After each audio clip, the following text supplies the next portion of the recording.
Hey guys, welcome to my channel, and today we're going to take a look at another horrible case with you. Many people can get to the point where they suspect a loved one of betraying them.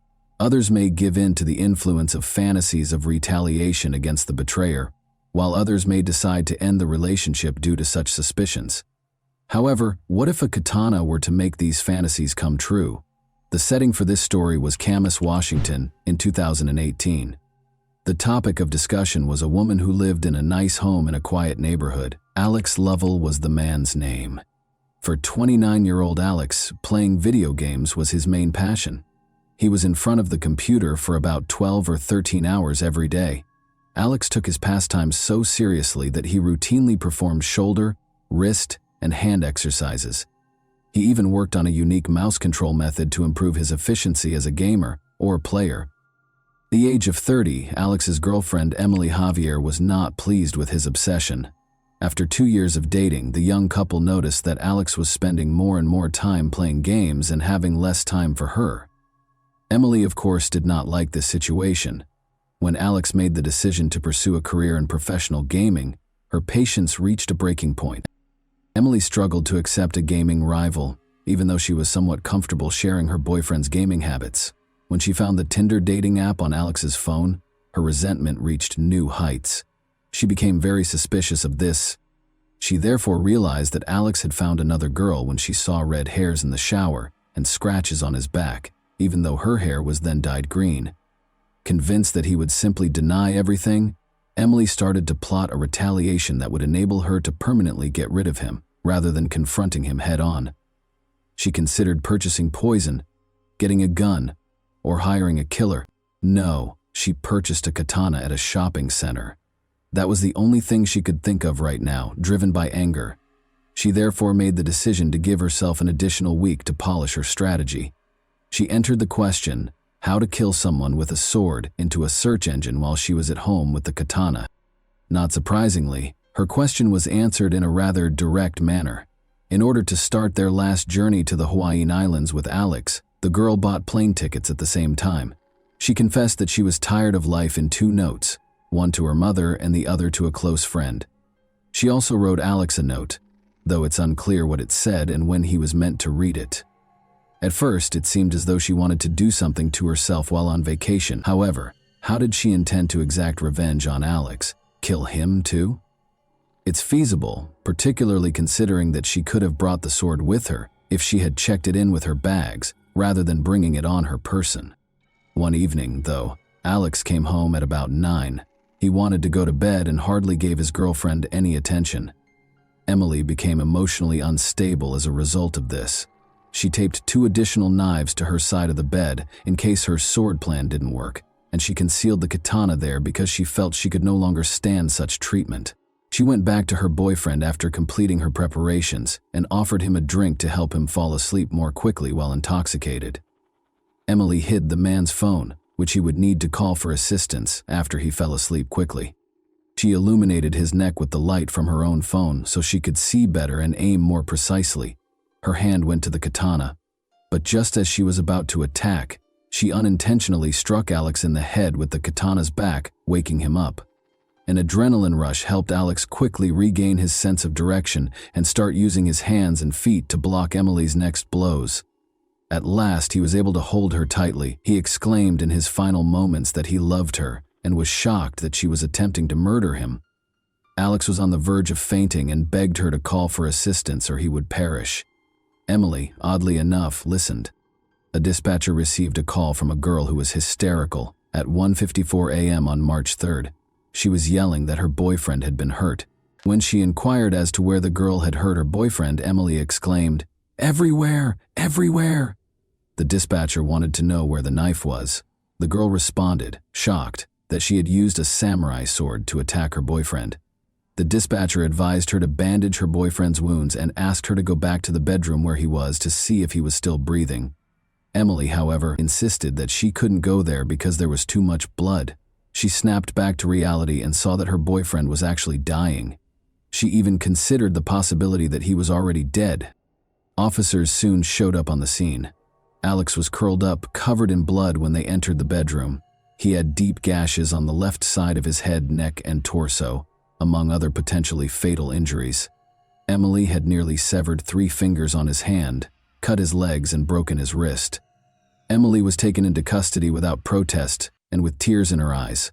While Alex was taken to the hospital, she let the legal system take care of her. A $350,000 bail was set for her. Alex's body had 26 wounds, according to the doctors. 6 major surgeries were required for him. 45 of the 150 staples they applied to him were on his head alone. However, the medical staff miraculously succeeded in reattaching his fingers. He would undoubtedly need to see a physical therapist for a while, but the fact that he lived was more significant. Because of Emily's weapon choice, the ferocity with which she executed the attack, and Alex's incredible fortitude, this attack garnered a lot of attention in the US and made headlines in numerous media outlets. Even though he had a long recovery ahead of him, he maintained an exceptionally optimistic outlook. He amusingly posted a question on the internet a day after the attack, asking if anyone could split a picture of him and Emily together. Some of his remarks were repeated by the media, though it's unclear how he was able to take the attack so lightly. One example would be, "I'm really proud that I was beaten with a sword and by a girl, man. I must sacrifice it for her. I certainly took a lesson from this. There's no comparing the feeling of when I overpowered her," he continues. "I've participated in sports, taken first place in major competitions, and more. I've performed snowboard tricks. This is superior. I believed it was right to defeat someone who was determined to do me harm. I had spent my entire life anticipating this." Alex credits his love of kung fu movies and his habit of competing against other gamers with helping him win. He says he never cheated on Emily, but acknowledges that he likely spent too much time in front of the monitor. He remarked, "I hardly had time for one girl, much less another. He simply was too worn out to give her the affection she so richly deserved." Tinder was on his phone, he clarified, but he hadn't used it since it became apparent that he and Emily were seriously dating. Alex even acknowledged that the exhaustion from playing video games all day was the reason for his low libido. This might have persuaded Emily that he no longer wanted her, but he says that numerous times before, even when another girl merely liked his picture on social media, she had falsely accused him of cheating. All of this is denied by Emily. Regarding the red hairs, they might have come from his dog's fur or his own beard. Emily found it challenging to defend herself in court. Everyone could see that this was a carefully considered and planned crime. Emily told police that she wanted to kill him for cheating. "That was my objective." She was convicted of attempting first-degree murder. Her sentence was lowered from a potential 20-year term to 19 years because of Alex's survival, her lack of prior convictions, and her own decision to call 911 for assistance. This result did not sit well with Alex's family. They felt that because she tried to kill their son, she should be punished more severely. Emily countered that because of her history of childhood trauma, which hindered her ability to form relationships, her sentence should be shortened. Although her psychologist acknowledged that she had PTSD, he said it had no bearing on the case. The judge ultimately decided that she should receive almost the maximum sentence because of the severity of the attack. She must also receive treatment for her aggression and mental health issues. She must pay $30,000 in reparations and is forbidden from getting in touch with Alex or his family. To help Alex recover, his gaming friends set up a crowdfunding page and raised thousands of dollars. He is presently recuperating and has largely resumed his regular activities. He says he hasn't spoken to Emily since the attack. When asked how he feels about her, he admits that she saved his life by calling 911, which is significant. But it's difficult to sum up his feelings for his ex-girlfriend in just 2 words. In any case, he thinks she needs significant assistance. "I didn't expect this, but something like this had to happen," he continues in his characteristically lighthearted tone. "She reached for the samurai sword because she obviously didn't want me to end up in the wrong hands." And that wraps up today's chilling story. If you enjoyed this video, don't forget to like and subscribe so you never miss a new upload.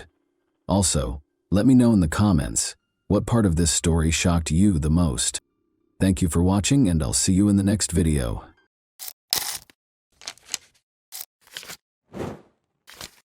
Hey guys, welcome to my channel, and today we're going to take a look at another horrible case with you. Jasmine Block, a 15-year-old from Alexandria, Minnesota, had 1 month until the start of the new school year on August 8, 2017. She was having a great time boating with her friends during her summer vacation, but by nightfall Jasmine was suffering from a headache. Sarah, her mother, suggested that she take it easy and wait for the pain to subside. Jasmine laid down after taking her mother's advice. Sarah had to leave for an urgent family matter at 10:30 p.m. Before leaving the house, she made sure Jasmine was okay and would attempt to get some sleep. Knowing that Jasmine's older sister and her boyfriend were at home gave her comfort. 3 hours later, Sarah found her younger daughter gone when she got home. To her surprise, the top portion of the pajamas she was sleeping in was on the floor, and Jasmine's phone, keys, and bag were all at home. She had also lost 2 pairs of shoes. At first, Jasmine's family thought she had just gone outside to get some fresh air in the hopes that her headache would go away, because she had never left a note before. She wasn't in the house, though. Because her daughter was terrified of the dark, Sarah was certain that she wouldn't flee, especially at night. This indicated that she had been abducted. Sarah became so worried that she called the police. Hundreds of locals and the police joined the search for the missing teen in the days that followed. Posters asking anyone who saw Jasmine to report her whereabouts were displayed everywhere. The young girl found herself in the worst nightmare imaginable as the hunt for Jasmine went on. A family friend named Thomas Barker visited them that evening on August 8th while she was trying to fall asleep despite having a headache. Since she was a young child, Jasmine has known Thomas Barker, the 32-year-old father of her best friend. The youngest of his 6 children was born only a month ago, and he was married. Jasmine believed him when he told her that his son was having a breakdown of some kind, and that he couldn't manage it alone. In an attempt to soothe his son, Thomas asked if she could accompany him to their house. Even though it was late, Jasmine was unable to turn down his request, but she had a hazy feeling of danger during the ride. Her instinct was correct. The story about his son's breakdown was really a pretext. Rather, Barker drove Jasmine 16 kilometers from her home to a remote mobile home in the neighboring town of Carlos. Barker attacked her out of the blue and used zip ties to bind her hands and feet. Jasmine's actual nightmare started inside the mobile home. Before attacking her, Barker threatened her with his gun. Once his craving was satiated, Barker told his victim why he had taken her hostage. He brought up the incident a few days prior when Jasmine fell while riding a bicycle with his son. She revealed a bruise on her body by slightly lifting her shirt. For Thomas, it was an innocent incident. The 32-year-old man's inappropriate thoughts were triggered by it, which ultimately led him to abduct her. Barker and Jasmine stayed in the mobile home for the next few days. After 3 days, Thomas's old friend Joshua Holby, 31, and his acquaintance Stephen Powers, 20, arrived at the house, decreasing Jasmine's chances of escaping. Jasmine was mistreated by all 3 men, but Stephen in particular was not ashamed to participate in the abuse. Although Joshua didn't try to hurt her, he also didn't try to free her or call the police. Jasmine was kept in a utility room most of the time and made an effort to keep quiet out of concern that they would hurt her or worse. At intervals, they fed her fast food and water, and all 3 of them tried to kill her several times. Barker tried to kill Jasmine twice in the 13 days she was left alone with him. His initial attempt to drown his captive was unsuccessful because Jasmine resisted and fought valiantly to save her life. On his second try, he came up with a darker scheme. He put her in a bag with the intention of drowning her in the bathtub. However, Jasmine was able to chew a hole in the bag, insert her fingers, then her hand, and eventually free herself when he left her in the bedroom to fill the tub. When Barker realized she was out of the bag, he became furious and hit her. He briefly gave up on trying to get rid of her, but he later went back to his evil schemes with the help of his cronies. Stephen helped Barker attempt to drown Jasmine on the 3rd attempt. He taped a sock shut after jamming it into her mouth, but despite both men's best efforts, the young girl was fighting for her life with great vigor and they were unable to overcome her. Joshua, the heaviest of the kidnappers, sat on top of Jasmine after the criminals realized that drowning her would not work and sandwiched her between 2 halves of a sofa bed with a pillow over her head. They had a very clear idea. They wanted Jasmine to choke, but she persisted in struggling, kicking, and fighting, so this plan also failed. Jasmine's 5th and last attempt on her life took an odd turn. Threatening her with a knife, the men made her stand on a number of stacked buckets, tied a noose around her neck, and fastened a rope to the ceiling. However, Thomas told Joshua to untie the noose because she might die after he unintentionally knocked over the buckets, causing them to roll on the floor. Evidently, the men found it difficult to cross the boundary of taking a life, even after all their efforts to get rid of Jasmine. Thomas later told Jasmine, dejectedly, that he was only doing this to avoid being caught with her because he was afraid of going to jail. The mobile home's door was unexpectedly knocked on almost a month after Jasmine was kidnapped. A policeman was circulating the neighborhood to ask about a theft that had nothing to do with the kidnapping. The policeman left after the 3 suspects, who were all inside the house at the time, declined to answer the knock. The criminals realized they needed to find another hiding place immediately following the officer's visit. After placing Jasmine in a sports bag and escorting her into their vehicle, they let her exit the bag. In an attempt to find a new place to hide the girl, they first went to a number of cornfields before setting up camp at an abandoned house in Grant County. Jasmine feared for her life at the hands of Barker and his cronies, and by this time she was certain that they had no intention of letting her go alive. But good fortune was on the girl's side. She had an opportunity because of the kidnappers' negligence and the forced relocation to a new location. The previous day, the men had come across a police vehicle while driving and quickly threw some illegal substances out the window. They made the decision to look for those substances at the new location and had to purchase supplies for both themselves and their captive. They left Jasmine sitting in another car, thinking she wouldn't go anywhere, and told her they would be gone for approximately an hour. Thus, Jasmine was alone for the first time in 29 days following her kidnapping. After waiting for approximately 5 minutes after Thomas's car had driven away, she plucked up the courage to get out and hurriedly jumped out. In the hopes of finding assistance, she hurried to the 2 closest homes, but they appeared to be deserted.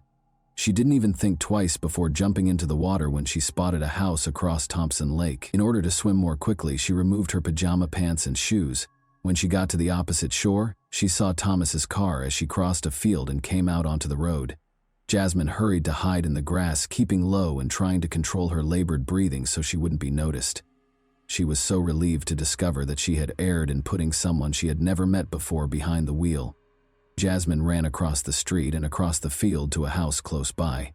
On Tuesday afternoon, local farmer Earl Melcher was meant to be at work, but he had to go home because he had forgotten his tools. He saw something strange in the distance among the grass before he got into his pickup truck to return to work. He thought it might be a deer grazing his field from hundreds of meters away, but when he saw it was a girl, he turned on his car and headed in her direction. When Jasmine heard the car, she rushed to meet him. The man was astounded by what he saw when the girl arrived at Earl's pickup and opened the door. In a single breath, Jasmine exclaimed, "Call the police! I am Jasmine Block and I have been abducted." But Earl had already seen the girl's face on posters around town, so he knew who she was. For him, as a farmer and the father of 3 daughters, it was an incredible sensation. He turned on the car's heater, sat Jasmine down, and gave her a towel. He was going to take her to the hospital when he called 911, but the emergency dispatcher advised him to wait for the police. When the police got there, they saw an absolutely unbelievable scene. Jasmine yelled, "There's that car," as Earl assisted her in getting into the sheriff's assistant's SUV. "That car is there." Incredibly, Stephen Powers was just by their house at that precise moment. The suspect was immediately pursued by one of the officers, who jumped into his vehicle. Powers was taken into custody following a comparatively brief pursuit. Shortly thereafter, Joshua Holby and Thomas Barker were captured. Jasmine's family thanked the brave farmer who just so happened to be home on that fateful day in the days after she returned home. Earl received a reward of $7,000 from the police for helping to save the girl. "Thank you, Earl," said the police chief, praising his actions. "This world is a better place because of people like you." To which Earl replied respectfully, "Anyone could have called 911. I was in the right place at the right time by chance." Earl already knew what he was going to do with the reward money. He gave the money to Jasmine and her family and invited them to lunch. He clarified that, although the sum meant a lot to him, Jasmine's family needed it far more than he did. Their family and friends were shocked to learn that Thomas, Joshua, and Stephen were the ones who had abducted the girl, even though they had previous criminal records. According to Thomas's sister, she couldn't fathom how her brother, who has cerebral palsy and uses a walker, could have managed to kidnap a teenager, She added that she helped with the search for the girl, and that Barker's wife and mother even went to the house where he was keeping her, but they had no suspicions. Thomas Barker was given a 25-year prison sentence for his actions toward his son's friend a year after the kidnapping. He will spend the rest of his life listed as a violent offender. He can, however, apply for civil commitment after being released from prison, and, if accepted, he will live out the rest of his days in a specialized facility. Stephen Powers will spend 8.5 years, and Joshua Holby will spend 8 years behind bars. Even though the girl managed to get away, the 29 days that the three men held her captive had a profound effect on her. Never again will she be the same. Her words, "None of us will be." She has trouble sleeping because she fears nightmares, and every time she closes her eyes, she sees the faces of the kidnappers. Jasmine finds it difficult to trust people these days, so she withdraws from them. Fortunately, acknowledged Sarah, her mother, the world is not without kind people. Jasmine had the chance to visit a post-traumatic stress disorder specialist in Texas to try out novel therapeutic approaches. She brought 2 gadgets home from the meeting that have been effectively assisting her in managing her PTSD symptoms, anxiety, and nightmares. In addition to these resources, Jasmine says she has found comfort in talking to friends and creating art as a way to express herself. She is getting better every day. In order to support other girls who might have gone through something similar, she made the decision to share her story. Jasmine smiles and responds that she just wants everyone to know that she is doing well when asked if she has anything else to share. And that wraps up today's chilling story. If you enjoyed this video, don't forget to like and subscribe so you never miss a new upload. Also, let me know in the comments what part of this story shocked you the most. Thank you for watching, and I'll see you in the next video.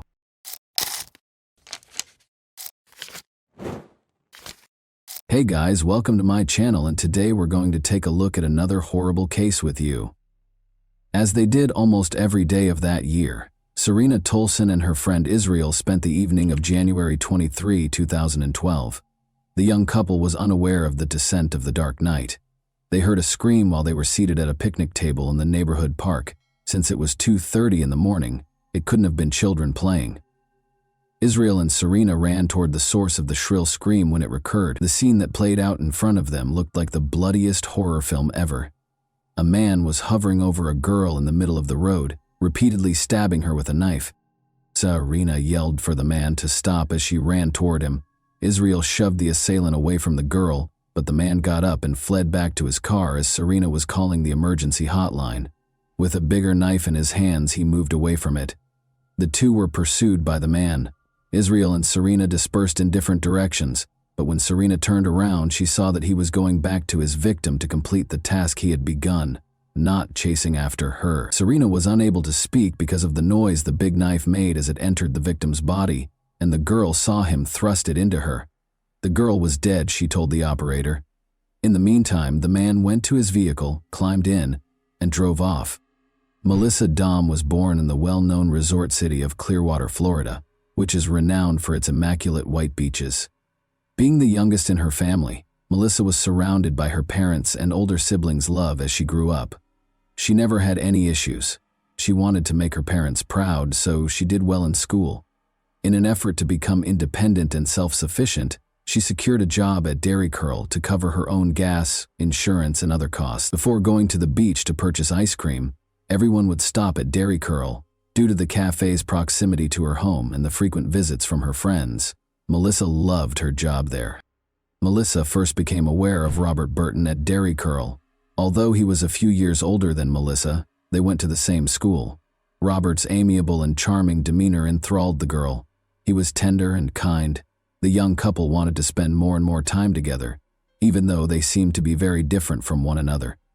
Robert didn't particularly enjoy getting together with friends, but Melissa was gregarious and energetic and loved spending time with them. In addition, Robert felt uneasy around his own family, whereas Melissa grew up in a close-knit household. He felt alienated in his own home because his mother had remarried and he had stepbrothers. He consequently began spending more time with Melissa's relatives. When Melissa discovered that Robert had not given up smoking as he had promised, it was the first red flag in their relationship. Although he expressed regret and pledged to stop lying to her, Melissa felt uneasy about being duped for such a long time. Their tension only grew after Robert persuaded her to abandon her aspirations of enrolling in a prominent university where she had been accepted. Melissa told everyone that she didn't want to leave the town, but in actuality, Robert was the main reason. Robert spent all of his time with her, which interfered with her work when she was able to secure a part-time job at the hospital. While still holding on to her dream of becoming a nurse like her mother, he would set up scenes, making her the guilty party and persuading her that she was the reason behind their frequent arguments, even if she attempted to tactfully explain that her shift had only just started. Melissa, who was practically a teenager, didn't realize that Robert's actions were out of the ordinary and thought that was the case in all relationships. Melissa received an invitation from her sister to hang out on the beach with friends in the spring of 2011. Melissa's ex-boyfriend was brought up by one of the guys, which obviously upset Robert. He began acting like a child and stepping on her shoes from behind as they were making their way back to the parking lot. Despite knowing she wasn't at fault, the young man obviously wanted to get even with her. Melissa tried to escape him by running ahead of him, knowing he wouldn't stop. She turned around when she came to a small hill and yelled at him to stop acting like such a child, but he pushed her off the elevation without a word. The girl suffered severe scratches after falling down the hill. Her friends hurried to her aid when she cried out, but Robert went to the others and said Melissa had fallen, rather than running to her. Robert called Melissa a liar after she claimed he had shoved her. If Melissa's older sister hadn't stepped in and taken her home, it's unclear how the argument would have ended. The young couple shouldn't be left alone, in her opinion. Melissa's mother insisted that her daughter end the relationship with him after hearing about the incident, and the girl appeared to comply. But 2 weeks later, to her astonishment, Robert returned to her home. Their relationship completely changed as a result of this incident. He threatened to harm himself, which prevented Melissa from ending their relationship. Melissa and Robert were once more hanging out with friends on October 25, 2011. Melissa apparently felt more courageous than normal because she refused to go get cigarettes when Robert insisted on it. Clearly upset, the young man grabbed her car keys and demanded that they go to the gas station store together. Melissa subtly requested that the guys follow them in their cars since she could sense a storm coming. After noticing this tactic, Robert began to wonder if Melissa had spoken to them. Naturally, she denied it, but he was unable to relax. He began flinging Melissa's phone, keys, and bag across the street after they got home and she braked in the driveway. He hit the girl in the face after she screamed for him to stop. Melissa was clearly trying to beat Robert when he lunged at her, but she was able to hit him in the groin, get up, and flee. The girl recalled where her phone had been thrown by him. Reaching for it, she dialed 911, but she hesitated when it came time to hit the call button. Robert always threatened to kill her if she ever complained about him to anyone, after all. However, he was only 2 steps behind her when she turned around. She gained courage from that. She called the number and informed the emergency operator about the attack. She realized he wasn't pursuing her as she ran toward the intersection where the gas station was. She had the sudden thought that he was aware of the location of the keys he had thrown. As he always threatened, he would visit her home and murder her mother. It was Robert's primary means of controlling Melissa, because he was aware of how important her mother was to her. Melissa hurried back, terrified for her mother. Robert grabbed her as he leaped out from behind the bushes. He most likely would have given her a serious beating, but just then a patrol car arrived. Melissa couldn't believe he was holding her responsible for what had happened, so he yelled at her angrily, "So you really want to do this to me? You want me to get arrested?" The girl, still under Robert's influence, started pleading that instead of being arrested, he be sent to anger management classes or something. Regardless of what she said, the officers informed her that everyone had seen the incident and that he would be arrested. After escorting her home, the police officers spoke with her and her mother about domestic violence, explaining that victims frequently went back to their abusers and that they didn't want her to experience the same thing. After being taken into custody, Robert was accused of assault. But only 6 hours into his incarceration, he called Melissa the very next morning and insisted that she take him home. Luckily, she declined. January 23, 2012 was the date set for Robert's trial. Melissa had a good weekend with her friends because she didn't have to be at the trial. She was getting ready for her impending tests and gradually getting back to her regular life. However, the phone rang in the middle of the night while she was soundly asleep. Robert was the one. He called again, but Melissa didn't answer. Reluctantly, she replied, Robert informed her that he was close to her residence. He begged for a final farewell meeting while in tears, saying that he just wanted to give her one last hug and that they shouldn't part on such a sour note. The girl reluctantly consented and, believing she could manage the situation, retrieved her phone, keys, and pepper spray, but she knew it was a big mistake the moment she stepped outside. Unfortunately, the girl was too ashamed to turn around because Robert had already noticed her. She hoped to bid him farewell as soon as possible and then go back to bed to rest before her test. The young man came up to her and gave her a tight hug, and then she heard a click. He pulled out his pocket knife. With great force, he hit her, striking her throat, face, and shoulders. Melissa let out a cry and struggled for her life. Suddenly, a girl came out of the shadows and told him to stop. Melissa reached for the girl's hand even though she didn't know her and wasn't sure how she could help. She hoped to call for assistance when she noticed a phone in her hands. Israel complied with Serena's instruction to push the assailant away from the girl at the same moment, because that was her name. Robert got up and walked calmly to his car. Robert abruptly started chasing after them as Serena went up to Melissa and was ready to take her hand. Fearing she would be his second victim, the girl was frightened. She reported the attack to 911 while she was running. However, she turned around to see that the man had gone back to finish what he had begun with the bloodied girl on the ground. The girl was dead, Serena was sure. In actuality, Melissa was still conscious, but she was certain that everything would end when Robert ran her over with his car. That evening, Clearwater police officer Melissa Harris was working on paperwork in her patrol car when a radio call regarding a crime was received. She was told that the man who had attacked the girl had driven off in a red pickup truck and that a dead girl was lying on the side of the road on the north side of the park, but there was nobody there when she got there. Unable to comprehend what was going on, she slowly looked around the park. Melissa was certain Robert was aware that assistance was on the way and that everything needed to be completed as soon as possible. In order to prevent him from running her over with his car, she crawled and did everything she could to get off the road. Her neighbor's mailbox was close to two sizable cement piles. She knew that the cement and the mailbox would keep her safe if she could crawl there. She even succeeded in getting to her feet at one point. The weary girl reached the mailbox, collapsed in the dirt, and heard his car just pull away. It grew very quiet, slowly. Melissa thought she was going to die. When she was illuminated by a police car's spotlight, she prayed for sin forgiveness. Officer Melissa Harris acknowledges that she had never witnessed anything like it in her years of police work. The victim had numerous wounds, many of which were still heavily bleeding, and her teeth had been knocked out. However, she was able to provide Melissa with Robert's name, address, birth date, and car make in addition to Melissa's own name. To dispel any uncertainty regarding the identity of the offender, she even spelled out his last name. The girl whispered that she could now go after giving all the information. But the oncoming medics stopped her from closing her eyes because they knew she might not wake up again if she did. Melissa's mother woke up as they struggled to treat her most serious injuries. The woman was asked to accompany the police officer, who had already arrived at their house after the girl had been attacked, because her daughter had also been attacked. She was positive that Melissa was sleeping upstairs because the police had misidentified the door. She realized, however, that the officer was pressing her along in order to get her to see Melissa before it was too late. Every second that went by made Melissa's condition worse. She was clearly in need of helicopter transportation. Cameron, a firefighter who also showed up on the scene, recommended landing on the football field. He marked the landing area with signal cones after jumping over the fence. Melissa was placed on a stretcher in a matter of minutes.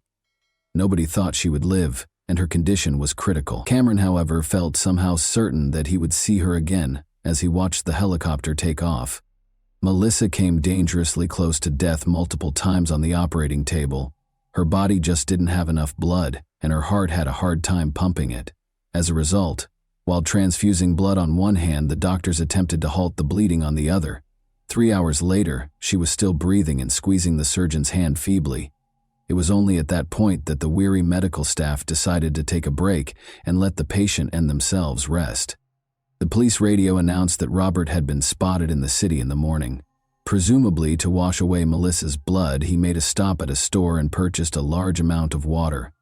He then went to Walmart to buy sleeping pills and had a meal at McDonald's. His vehicle was then discovered wrecked in a store. The young man was discovered unconscious behind the wheel. The vehicle caught fire after the wheel carved a hole in the ground from the prolonged operation. After being brought to the hospital, the man was shocked to learn that his victim had lived. At first, Robert maintained his innocence by saying he wasn't himself. He suddenly admitted his guilt, though, after the psychiatric evaluation determined that he was not insane and the court date was set. He received a life sentence without the chance of release. Melissa was hospitalized for 3 weeks. She had to retrain herself to walk, talk, eat, and even close her eyes. Melissa was asked to speak at a violence victim center after she recovered completely. Even though she was extremely anxious, she couldn't help but notice that 2 young firefighters were sitting in the front row, paying close attention to her every move.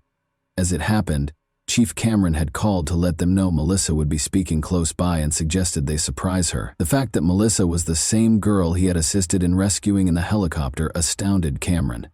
After introducing himself, Cameron invited Melissa and her mother to their fire station for a celebratory lunch. The youths were essentially inseparable after that day. Cameron restored Melissa's love for life, even though she was certain she would never date again. Later, when she was asked to ceremoniously open a baseball game, Cameron ran up to her and asked, "Will you marry me?" Melissa naturally said yes, and the two fell in love and were married in 2017. Never date an ex-partner after a relationship breakup is Melissa's main piece of advice as a lawyer who advocates for the rights of victims of violence. Even she was unaware of the potential danger. She believes she lived to fulfill the vital duty of assisting young women who feel they are undeserving of respect and true love, despite having nearly died. And that wraps up today's chilling story. If you enjoyed this video, don't forget to like and subscribe so you never miss a new upload. Also, let me know in the comments, what part of this story shocked you the most? Thank you for watching, and I'll see you in the next video.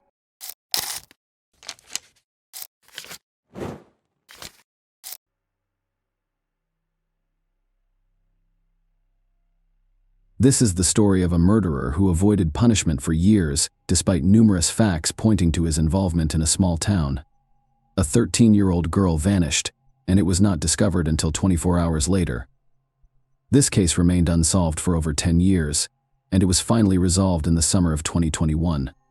In this video, we'll explain what happened to Haley Dunn. This story was set in the American town of Colorado City, Texas.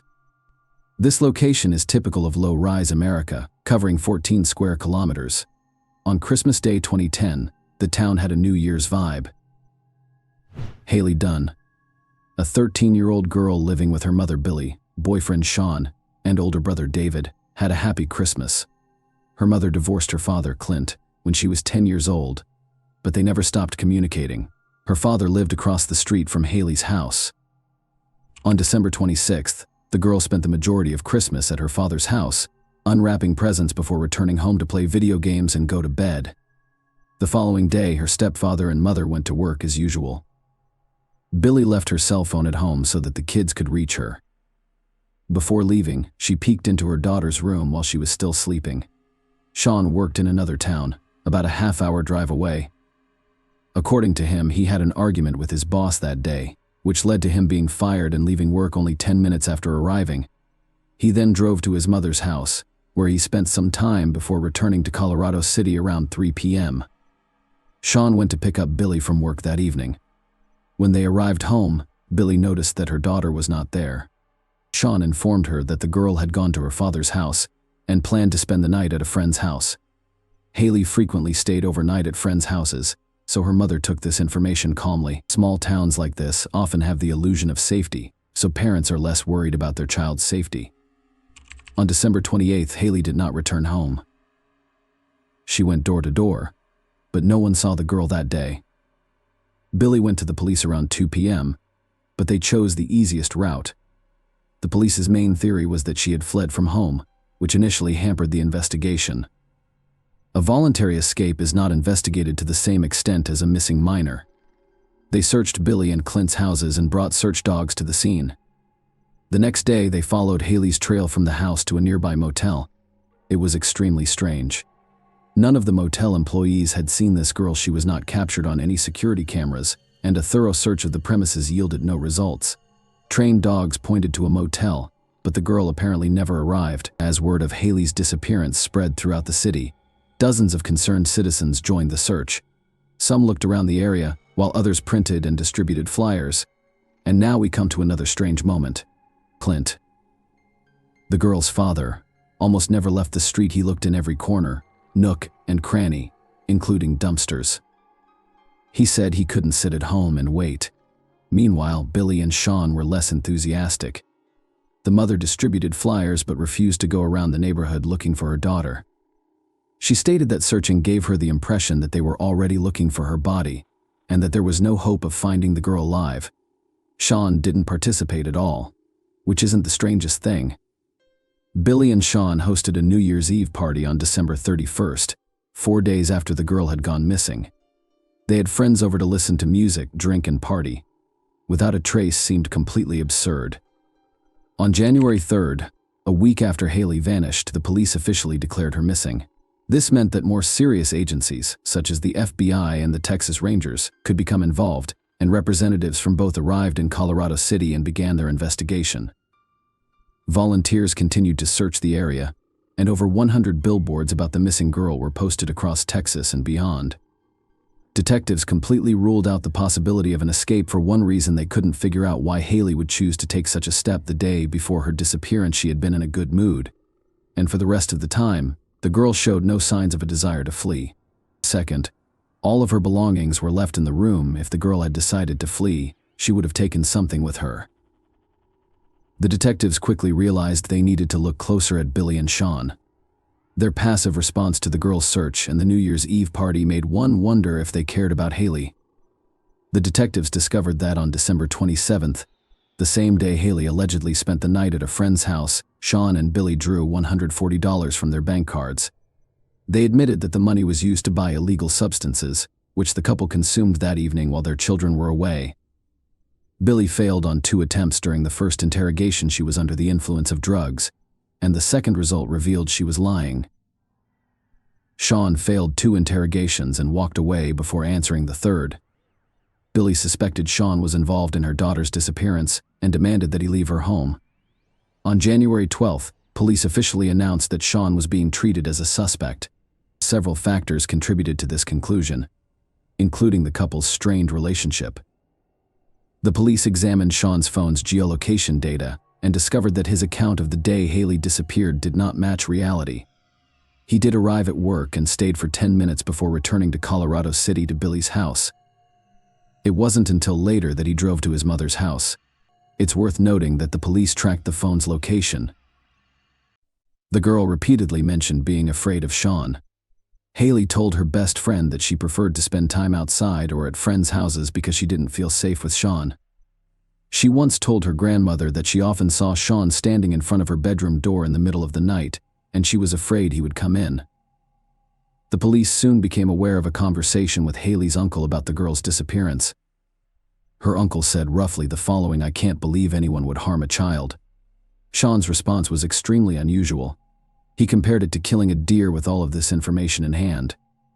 The detectives concluded that Haley did not come from a wealthy family. Her mother and stepfather frequently drank and used illegal drugs, and Sean's behavior at parties appeared suspicious, but there was no direct evidence against him. Finally, the police contacted Child Welfare, who decided to remove Haley's older brother. On February 24th, police searched Sean and Billy's home, as well as his mother's. A massive discovery awaited them. They discovered over 100,000 obscene images of minors on a removable drive and a hard drive. The police also seized his laptop, but did not appear to have time to examine its contents. Sean's father arrived at the station and demanded his son's equipment back. It's unclear why the police did, but that's not the most interesting part. Sean received no punishment for having so much illegal content on his computer. On March 17th, police officers visited Billy's house to question Sean. A woman opened the door and said he wasn't home, but the officer showed her a pre-arranged warrant and entered the house, discovering Sean hiding there for concealing a suspect. Billy received 90 days in jail and a year in corrections. She was transferred to a Travis County correctional facility. Following her release, she remained in the area with Sean. In 2012, however, the couple eventually split. Billy suspected Sean was involved in her daughter's disappearance, but the case had stalled due to a lack of new evidence and volunteers' inability to identify the girl. On March 16, 2013, a hiker discovered human remains near Lake J.B. Thomas in Scary County. Experts conducted tests and determined that the remains belonged to Haley Dunn, whose body was approximately 20 miles away from her home. However, they had circumstantial evidence that the girl's body had been discovered only a few miles from Sean's mother's house, which matched the geolocation data on his phone as determined by the towers. Given the short distance, Sean could have easily left the body in that location without anyone knowing. Furthermore, he grew up in the area and was well versed in where to hide the body, but investigators were unable to uncover any additional clues, and the case was refrozen for several years. Despite this, the girl's family had to wait 4 years to bury her body. A memorial service was held in January 2017. In 2018, Haley's father, Clint, stated that he believed Sean and Billy were guilty and his version, his mother, either helped conceal the truth or was directly involved in the murder. During the same year, he began conducting numerous interviews and attempted to actively publicize the case. The man stated that in the early years of the investigation, he tried not to bother the police with constant questions, but his patience had run out, the detectives did little to investigate, and his last hope was to spread the word widely in an attempt to bring the perpetrators to justice, which paid off. In 2019, an unknown person wrote to Clint, informing him that in 2011, he discovered several items that could have belonged to Haley. This person was in high school at the time and had not heard about the missing girl, so he did not consider reporting his find to the police. True information about the items has yet to be revealed, and the police have not stated what they are. Clint only mentioned that they were discovered in an area that had been thoroughly searched by volunteers and police. Later, new information emerged. Private investigator Erica Moore, who was handling the Haley case and kept in touch with Clint, revealed some disturbing information about Sean. In October 2019, she began receiving messages from various women in Texas, all of whom claimed they were being aggressively harassed online by a man named Casey. Not only was he harassing them with lewd messages, but he was also sending them explicit photos and videos of himself, as Sean shared a middle name. Erica asked the women to send her photos and videos of the man sending the girls, and her theory was confirmed to be correct. She persuaded one woman to go to the police station and report Sean, but they refused to press charges and even accused her of falsifying the facts. Erica believed Sean was responsible for Haley's death and planned to arrest him for stalking women on the internet. However, the case remained quiet until May 2021 when Erica and Clint were summoned to the district attorney's office for an urgent meeting. Police arrested Sean and charged him with Haley's murder.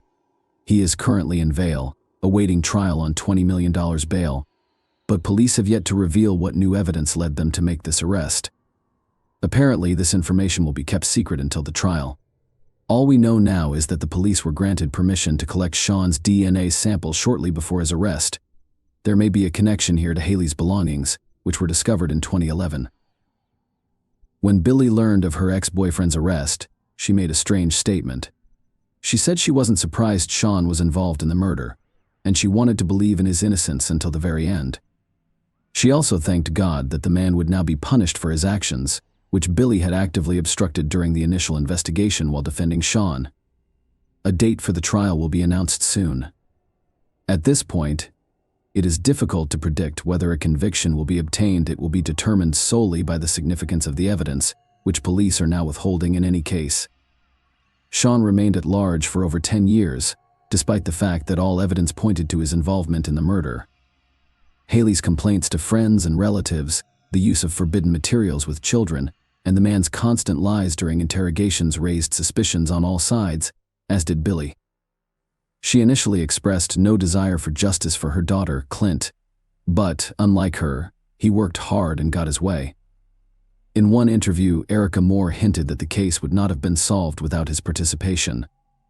She did not provide any details, but we can recall the story of Haley's found objects. The person who discovered them only learned about the entire story through Clint's social media posts. More information about this case, including a court decision, will undoubtedly be released in the near future. Right now, all indications are that Sean will be convicted, and in Texas, that means only one thing: he will face the death penalty for his actions against the child. Unfortunately, there is no way this will help Haley Dunn live a long and happy life anymore. Please share your thoughts on this story in the comments section, and thank you for watching.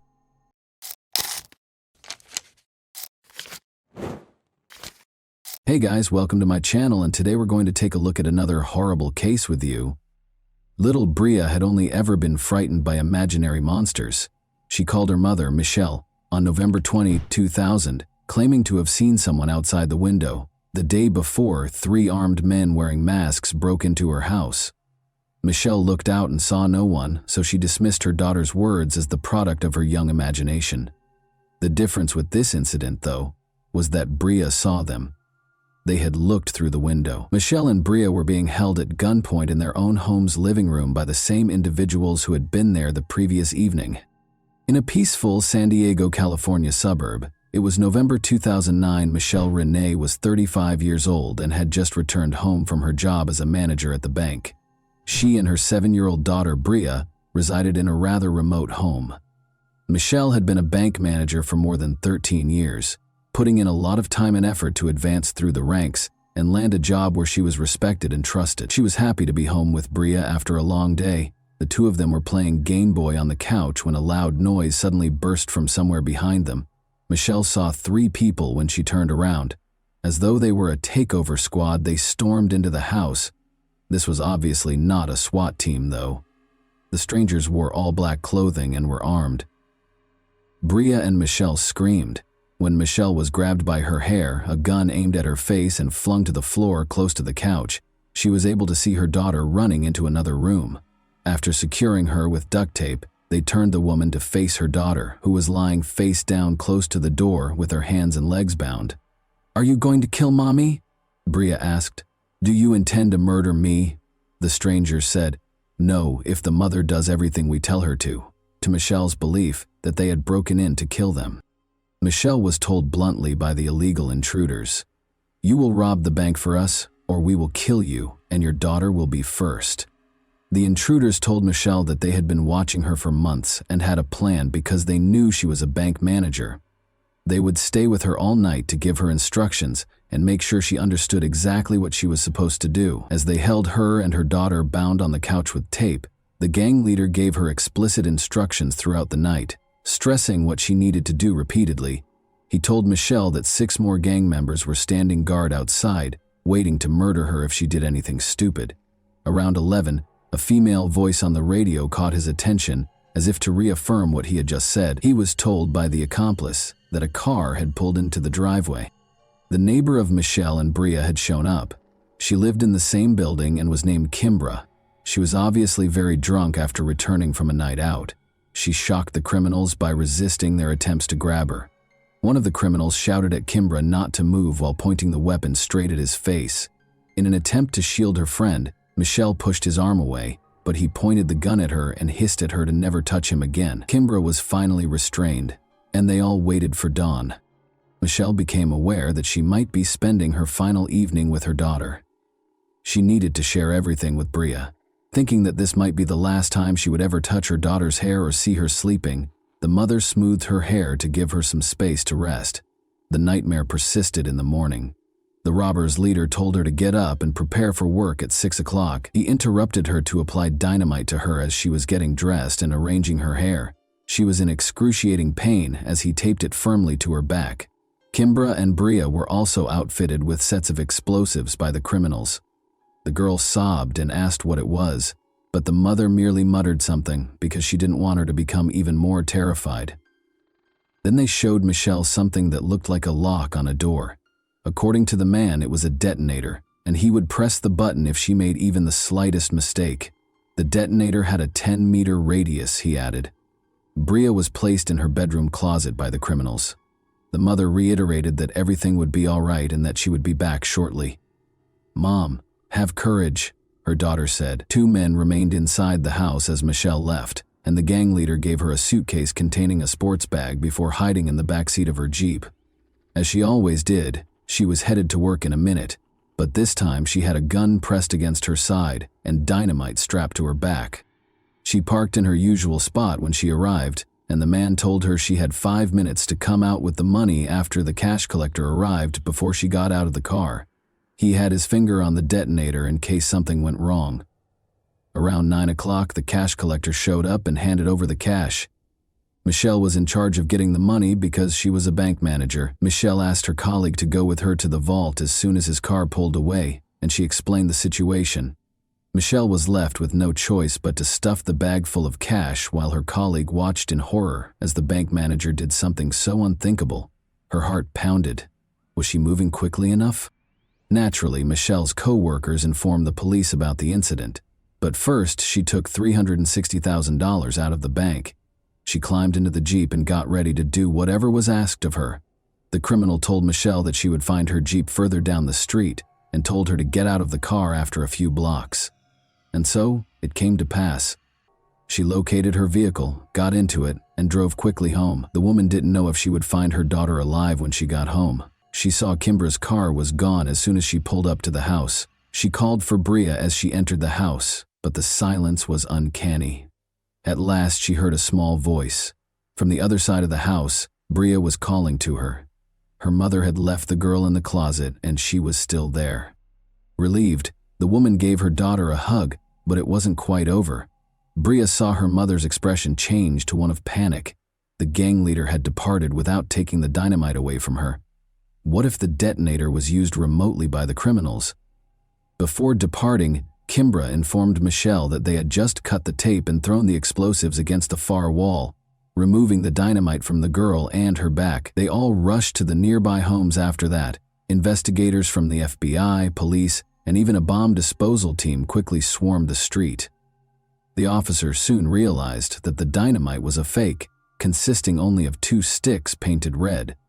However, no one would risk their lives assuming they were fake, given the low lighting and the fact that they were on the victims' backs in such a dire situation.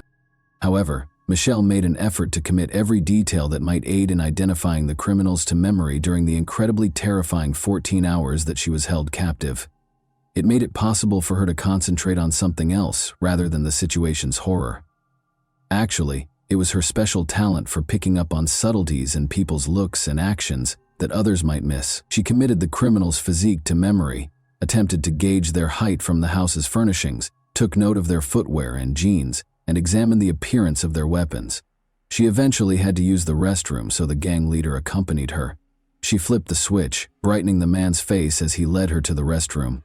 He was still wearing a mask, of course, but Michelle could see his eyes clearly. They were big, expressive, and a little red at the corner. All of a sudden, she recognized this person from her bank office.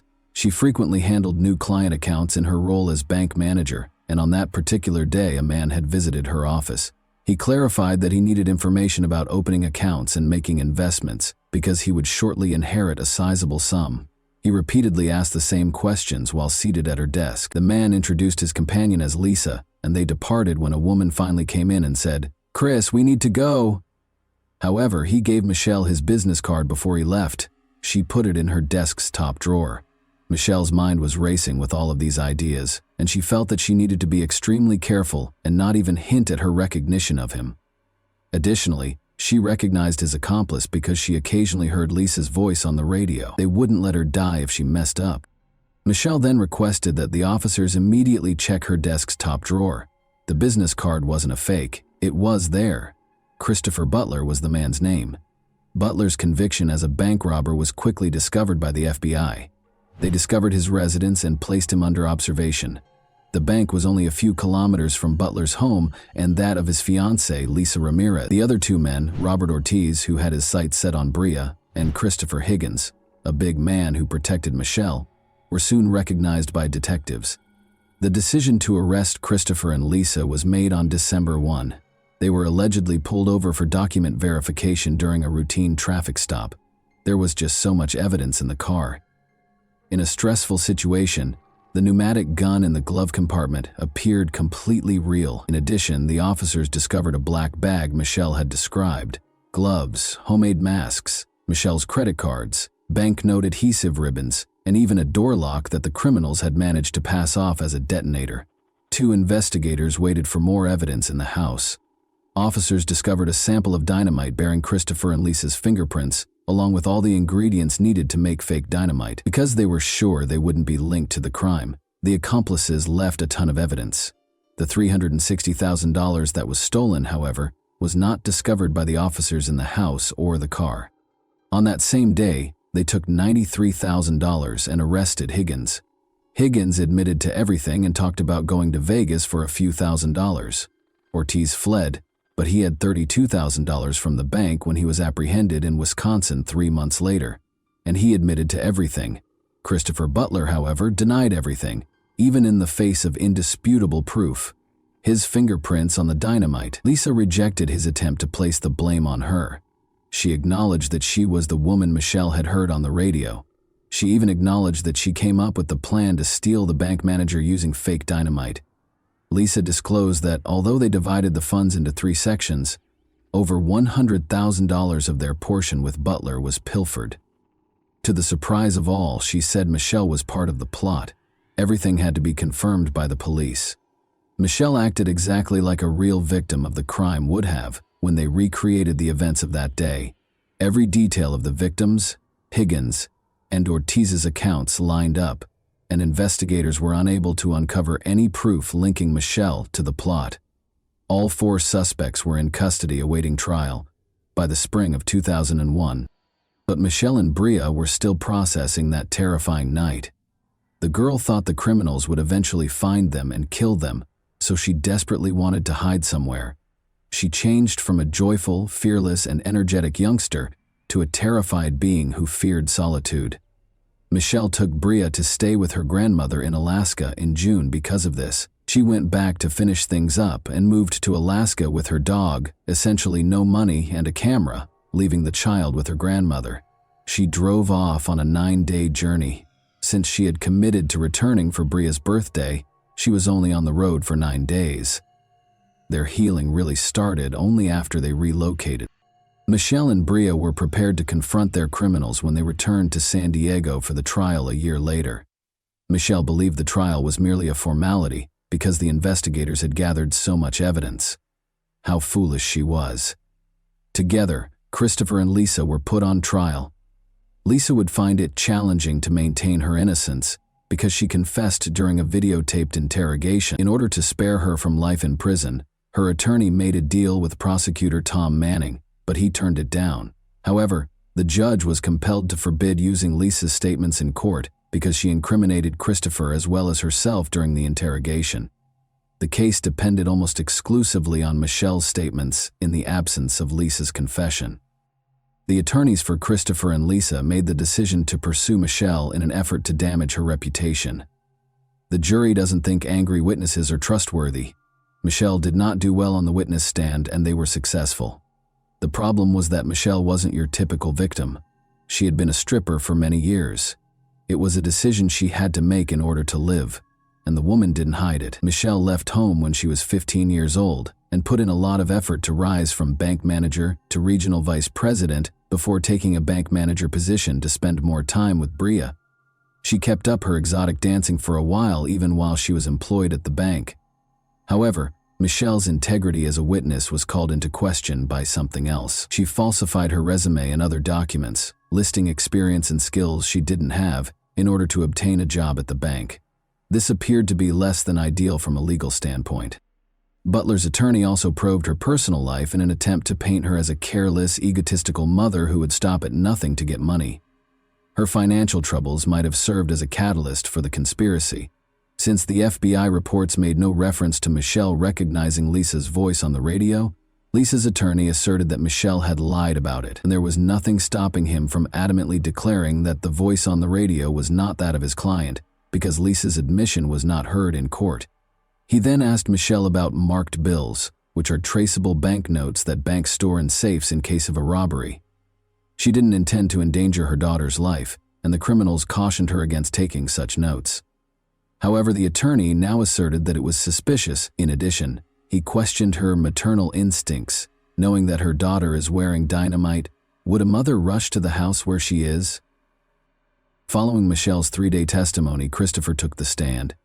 He testified that he had a romantic relationship with Michelle and that she was behind it all. He had no proof, of course, but his plan was obvious. First and foremost, he was committed to keeping Lisa safe at all costs. Second, compared to kidnapping for robbery, the robbery was deemed less serious. However, his plan only partially succeeded. After 5 days of deliberation, the jury found Christopher guilty of robbery and kidnapping Kimbra and Bria, but they were unsure about Michelle's abduction. 2 jurors abstained, and 1 juror thought Butler was right. He received 3 consecutive life sentences plus an extra 64 years in prison. Lisa was acquitted of all charges. Both Higgins and Ortiz were swiftly convicted in the second trial, which proceeded completely differently. Each received a 32-year sentence. There was never any trace of the remaining $260,000 in bank funds. Therefore, while the guilty were incarcerated to serve their sentences, Bria and Michelle saw it as only the beginning. It was a difficult road for them to heal, but eventually Michelle understood that she could either take charge and set an example and support system for her daughter, or she could become angry and blame the kidnappers for all of her life's shortcomings. So she did. She began her own public relations firm from the beginning, gave numerous speeches in public, told other assault survivors her story, and penned a book that was made into the movie In Captivity. Bria followed her dreams after being inspired by her mother. Despite receiving a multiple sclerosis diagnosis at the age of 18, she went on to attend college and join the school cheerleading squad, but they had to confront the past once more after their world was destroyed 20 years ago. Christopher was granted parole in June 20. Tom Manning, the prosecutor, made the decision to attend the hearing. He had a strategy. Christopher Butler was questioned by him regarding all of his false statements made in court. Christopher could have insisted on his version and carried the truth to his grave, so it was a dangerous plan. However, he acknowledged that Michelle was never a part of the conspiracy and that they did not have a relationship. He blamed his ex-girlfriend Lisa Ramirez for the crime, but he refused to accept responsibility for it. He conveyed his profound apologies for the suffering his victims had endured as a result of him. Christopher acknowledged that he felt deeply moved by Michelle's book and that he regretted what he had done. Despite their forgiveness, Michelle and Bria opposed his release and repeatedly refused to let him go. They had a fundamentally different attitude toward Ortiz and the other 2 men. In court, he was the one who expressed regret to Michelle. Ortiz was released in January 2021 after Bria spoke favorably during his parole hearing. Working together in Michelle's newly established business, Michelle and Bria are now closer than ever. Michelle's 9-day healing journey to Alaska altered her worldview, and she wrote another book about it. And that wraps up today's chilling story. If you enjoyed this video, don't forget to like and subscribe so you never miss a new upload. Also, let me know in the comments, what part of this story shocked you the most? Thank you for watching, and I'll see you in the next video.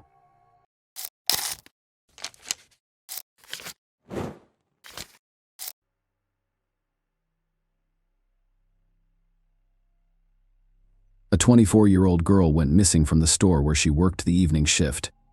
Police discovered traces of blood in the back room and signs of a struggle, but it was not a robbery. The unknown perpetrator had left a fully stocked cash register. A few days later, the girl's body was discovered 5 kilometers from the store.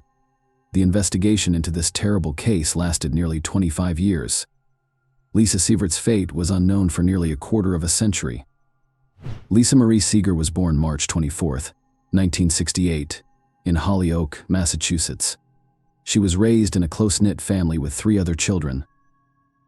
Aside from her, they lived in a town called Agawam. The girl has always been interested in music and has learned to play a variety of instruments. She was even a part of the school music group. Lisa attended Westfield State University after graduating from high school and earned a teaching degree in 1990. As an intern, she works multiple shifts as a counselor at a children's camp, while also teaching Sunday school at her church. After that, she works as a teacher's aide at Agawam High School, where she previously studied. At 24 years old, she spent the majority of her time working with a group of special needs children. She understood her students better than any other teacher, and she was also very professional, ensuring that each of her students received the best education possible.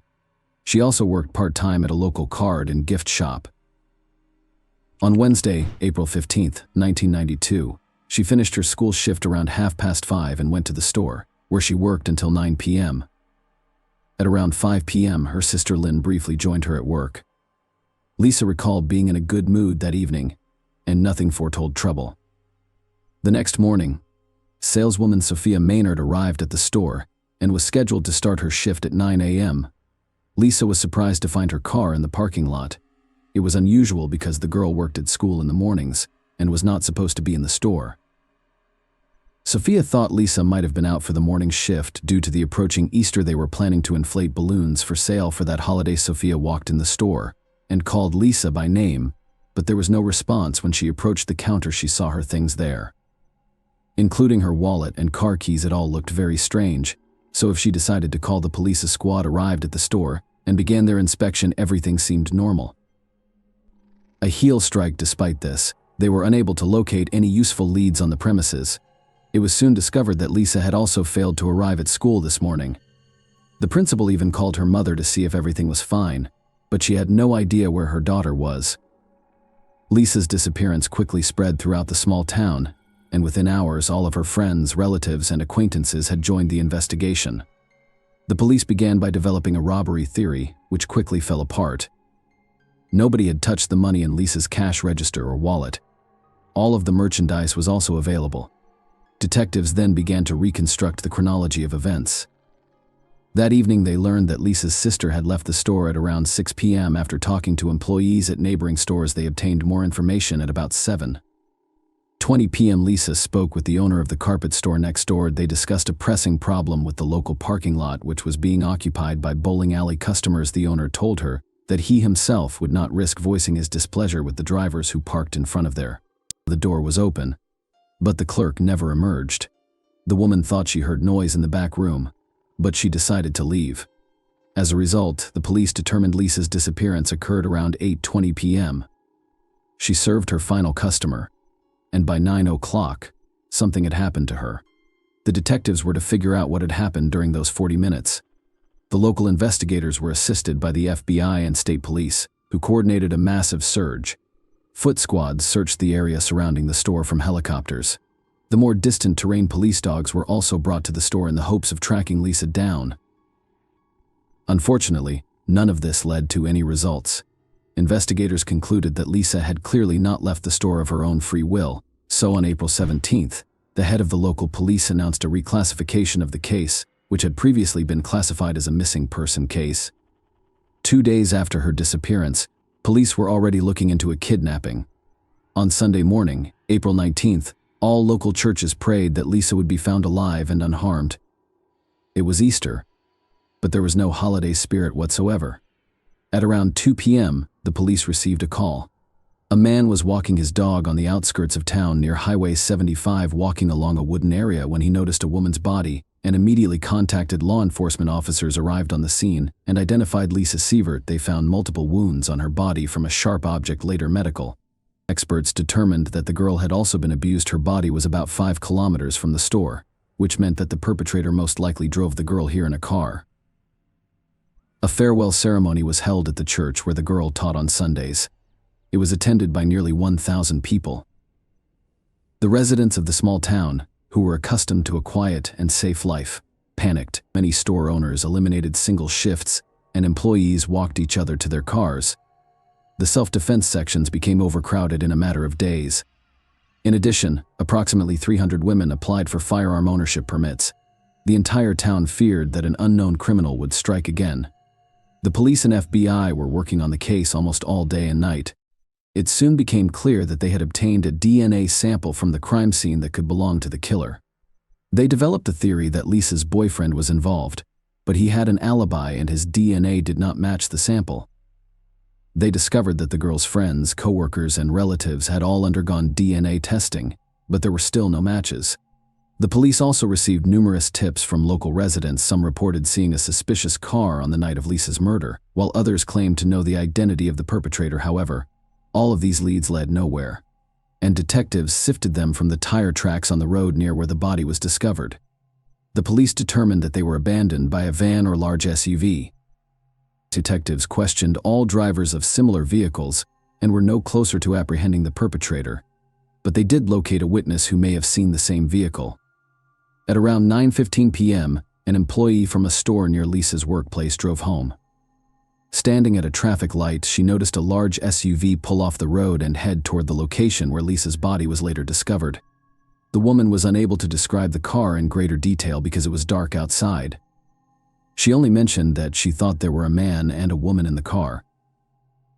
She also mentioned that when the car pulled onto the dirt road, the woman's head twitched unnaturally, as if she were asleep or unconscious. Because this information did not aid in the identification of the suspect, all leads have been exhausted. The police continued to investigate the case, but with each passing month, the prospect of solving this macabre mystery faded. It took a year and a half before Lisa's family and friends were given another chance to discover the truth. In October 1993, national television aired an episode about the caves. The popular program aired stories about unsolved cases, which drew a lot of attention. This sometimes resulted in new witnesses for the police. The case got a second wind. Lisa's case was no exception. Within an hour of the broadcast, the police had received hundreds of calls from people with information. As is often the case, the majority of these leads led nowhere, but the police pursued each one thoroughly. The detectives stated that they had identified a few valuable leads, but did not specify which ones. Unfortunately, it did not go anywhere. The chances of solving the case decreased steadily over time. Lisa's family went to great lengths to ensure that her legacy was never forgotten. Although Lisa's teaching career was cut short early on, her relatives made significant contributions to the Agawam educational system in 1995. Lisa's parents donated $11,000 to the science division of the school where she worked. These funds were used to buy equipment and support genetics classes. The parents also established a fund to assist gifted students, which distributed approximately $35,000 in awards. Lisa was murdered 10 years ago. Her mother refused to give up hope that the case would ever be solved. She went to great lengths to honor her daughter's memory. Her mother participated in all interviews and answered reporters' questions. Every year, hundreds of people gathered to light candles in Lisa's memory. Meanwhile, police had only one piece of significant evidence in their possession: a DNA sample from the alleged killer. They kept cross-referencing it with known criminal databases, hoping that the right person would show up sooner or later, but it never happened. A new method of DNA phenotyping essence is as follows. Using the information embedded in a person's DNA, experts determine the features of his appearance and construct an assumed portrait at the time. Specialists can use DNA to determine sex, approximate age, eye and hair color. The portrait created from this data is not always accurate, but the coincidence with a real person's face can be amazing. Experts presented two portraits of Lisa's alleged killer, aged 25 and 50, based on DNA evidence. When the police department posted these portraits, they received over 170 calls. These individuals reported seeing a similar man, but the majority of these leads also led nowhere. Only a year later, on September 18, 2017, police issued a high-profile announcement that the perpetrator had been apprehended. Gary Shara, 49, was the man who revealed himself. The news quickly went viral in the American media. When the police find the killer after a quarter of a century, it is extremely rare, so such stories immediately piqued the public's interest. Investigators revealed how they located Cher shortly after his arrest. It turned out that the man was considered a suspect in 1993, a year after Lisa was murdered. Remember the federal television program that prompted the police to receive hundreds of calls with potential leads? A lawyer from Seattle was among those who called in. He informed detectives that his client may have information about Lisa's murder. She was a woman in the process of divorcing her husband. They lived in the town of Long Meadow, which was near Agawam. According to the woman, her husband was paying more attention to Lisa Seager's case. If this murder were on television, he would rush into the room and stare blankly at the screen, completely unresponsive to those around him. As you may have guessed, this man was Gary Shara. He was 24 years old at the time. He was in a very troubled marriage with a 1-year-old son. He and his wife were constantly fighting and had begun divorce proceedings shortly after their child's birth. According to the police statement, they developed a theory that Gary was involved in 1993, but found no evidence to back it up. On the contrary, using his ex-wife as a source of information raised concerns. The truth is that she suffered from a variety of mental disorders and had a long history of alcohol abuse. Furthermore, During their divorce, Gary obtained custody of their son through the courts, but his wife secretly relocated the child to another state. Another important point to note is that this was not the first time former or current wives had called the police, alleging that their husbands were involved in Lisa's murder. Surprisingly, there were many such calls, so the detectives assumed Gary's case was just one of them. However, they questioned him, and the man denied his involvement and refused to provide a DNA sample. Because no one could legally force him to provide a sample, the police were left with few options. Later, detectives compiled a list of all the men interviewed in the case who refused to provide a DNA sample. Gary was among them, and the police called him in for questioning several more times. During the third interview in 2008, it was apparent that Gary was trying not to touch anything, not even the table. He was offered a bottle of water, but he refused. He looked as if he had only one thing on his mind: how the cops wouldn't get his DNA sample. By 2017, detectives had a list of 11 suspects on their hands, including Gary. All of them had been interviewed at various stages of the investigation and refused to voluntarily submit to DNA testing. In fact, there were many more suspects on that list, but through DNA phenotyping, investigators were able to weed out unsuitable candidates. They did not match some of the characteristics that experts determined from the DNA sample of Lisa's killer. In August 2017, detectives gathered all available information and went to court. They asked for an order compelling all the list members to provide DNA samples, and the court agreed. On September 13th of that same year, police went to Gary's apartment to notify him of this obligation, but the man was not home. The door was opened by his neighbor with whom they shared an apartment. The detectives left him their business card and asked him to give the information to Gary urgently. The very next day, something unexpected happened. Gary's current girlfriend came to the police station and reported that he had left 3 letters in her apartment. The researcher was surprised to find an apology to the secret family, as well as a detailed confession of Lisa's murder on 2 sheets. Gary wrote that he had violent and uncontrollable desires since childhood, and that evening he was obsessed with the idea of kidnapping and abuse. Gary, as he stated in a letter, allowed himself to do something horrible while driving past Lisa. The man stated that he did not intend to kill Lisa, but events allegedly spiraled out of his control. Gary stated that he wanted to surrender to the police hundreds of times but was unable to do so due to cowardice. He admitted to having suffered from self-loathing for many years. At the end of the letter, he stated his intention to commit suicide. Police immediately began looking for Gary, and his car was soon discovered in. Another suicide note was found on the windshield of a car in Stafford Springs Hospital parking lot. The man had ingested some powerful drugs, but he immediately got into his car and drove to the nearest hospital, where he was pumped out. When the doctors finished helping Gary, the police arrested him and took him to the station. At the same time, a judge issued a search warrant for both his and his girlfriend's apartments. The police discovered several objects containing his DNA. No one was surprised by the results of the analysis. It matched the killer's sample exactly, as well as several other potentially significant leads. Gary's wife, who had reported suspicions about him back in 1993, died in 2014. However, investigators discovered documents drafted by her lawyer in which the woman revealed numerous gruesome details.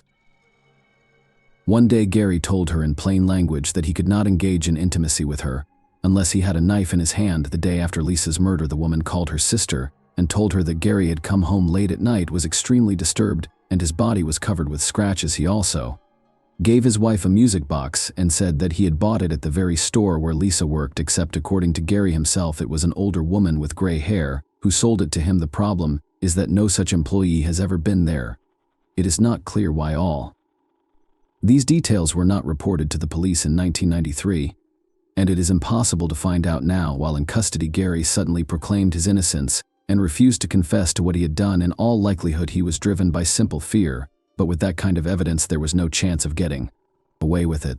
The only thing he was able to achieve was a postponement of his sentence. The trial was not to begin until 2 years later, but Gary, who had been in a cell the whole time, suddenly decided to confess. On September 21, 2019, he appeared before a judge and pleaded guilty to the murder of Lisa Seager. This charge qualified as first-degree murder, and in Massachusetts, a defendant on such a sentence faces life in prison without parole. Lisa's family was present in the courtroom.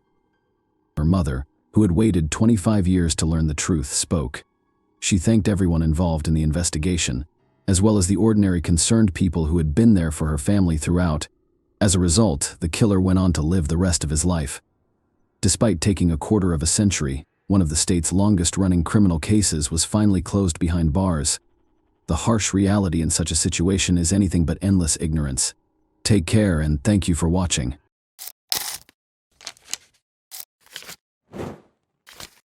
Hey guys, welcome to my channel, and today we're going to take a look at another horrible case with you. The nation was rocked by the disappearance of Adam Walsh from Hollywood, Florida, on July 27, 2981. He vanished from a nearby Sears store, and the ensuing investigation was beset by misunderstandings and errors, leaving detectives frustrated and with dead ends. Adam's family was left in despair when police were unable to piece together a clear timeline or motive, despite a plethora of leads. What serious errors occurred during this investigation, and how did the pursuit of justice come to a standstill? Let's examine the specifics. Reeve and John Walsh welcomed Adam Walsh into the world in Hollywood, Florida. He was a normal child who made his parents happy, loved baseball, and was quiet. But after going missing on July 27, 1981, when he was 6 years old, he became well known. Adam and his mother, Reeve, went shopping at the Hollywood Mall that summer afternoon. They went directly to the Sears store after entering the mall via the north entrance. Reeve was there with a specific goal in mind: to ask questions regarding a lamp that was for sale. She left Adam at a kiosk with Atari 2600 video games, where a number of other boys were gathered and playing the games, to keep him occupied while she took care of her business. Around 12:15 p.m., Rev finished her questions in the lamp department and went back to the kiosk where she had left Adam. Adam and the other boys were gone, and she was shocked to find this out.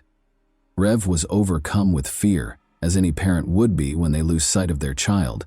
She was told by a store manager that the boys had gotten into a fight over who would get to play the video games first. A security guard responded to the commotion by telling the boys to leave the store.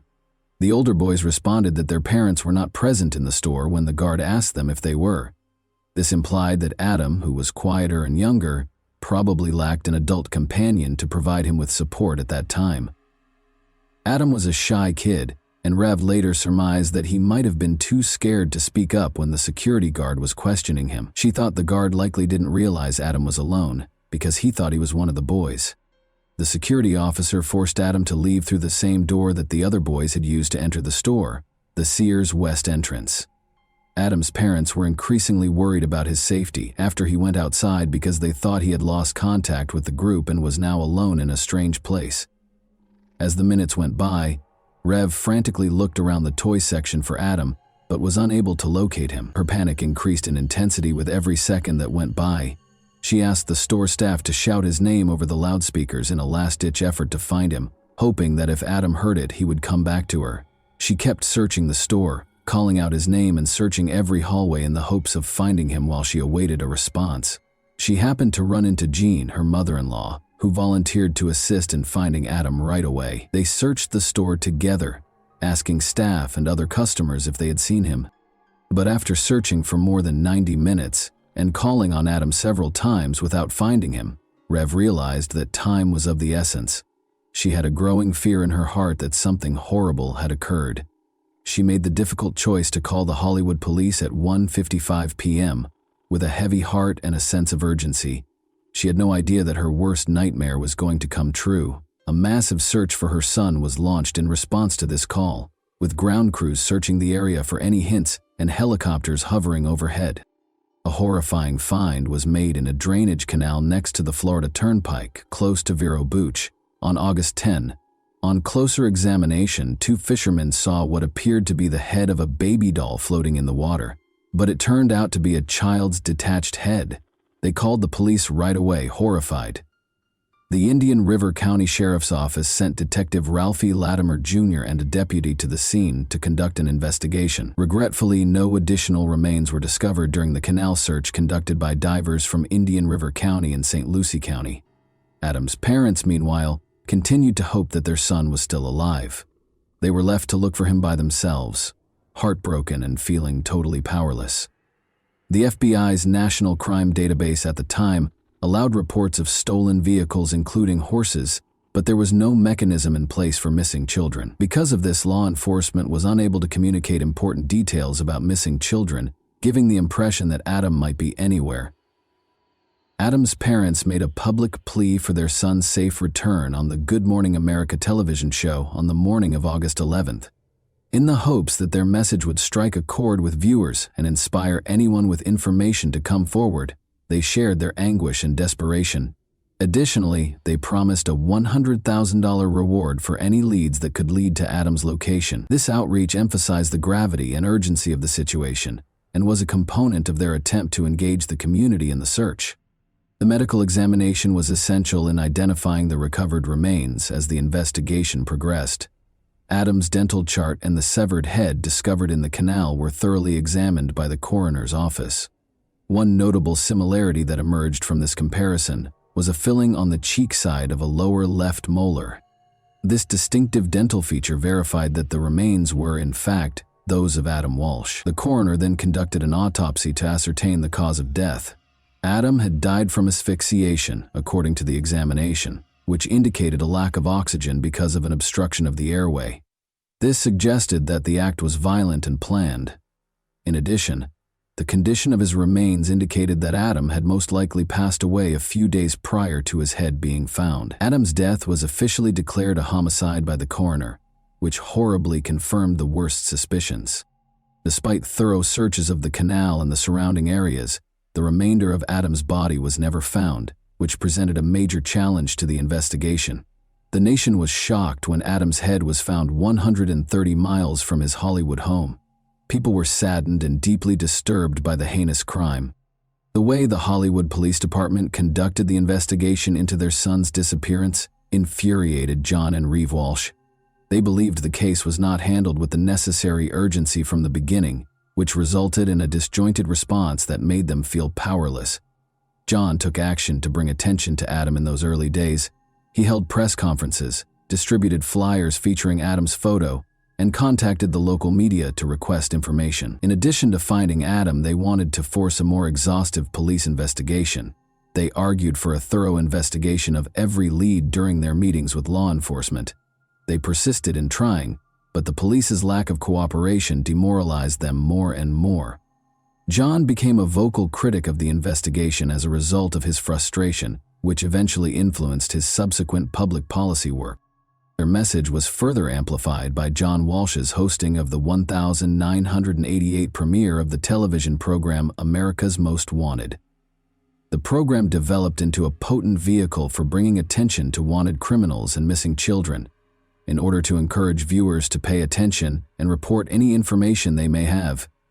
Each episode included segments on current missing child cases. In addition to educating the public about the realities of child abduction, the series gave law enforcement a way to ask for community assistance.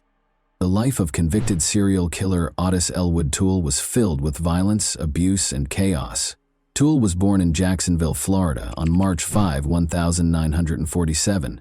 His early years were characterized by an abusive mother who dressed him in girl clothes and called him Susan, an alcoholic father who abandoned him, and a maternal grandmother who exposed him to satanic rituals and practices. His older sister and a neighbor next door were among the many family members and acquaintances who sexually assaulted him.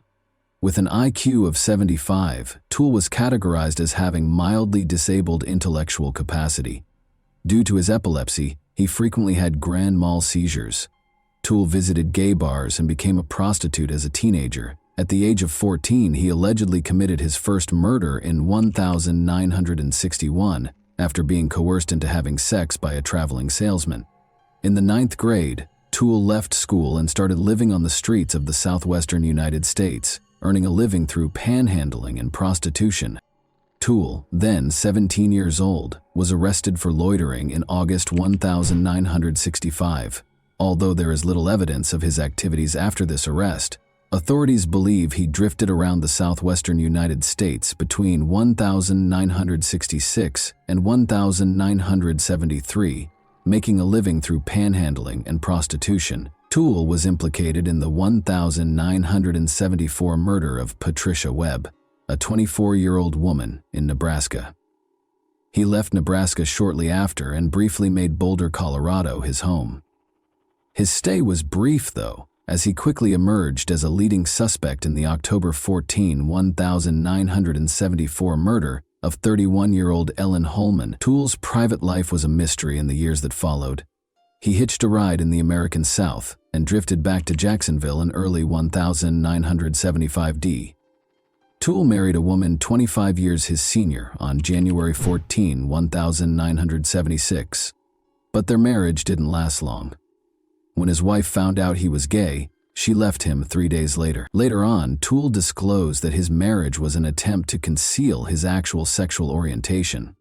Toole was taken into custody for an unrelated arson incident in April 1983, while George Sonnenberg, 65, was inside his house. He had set it on fire.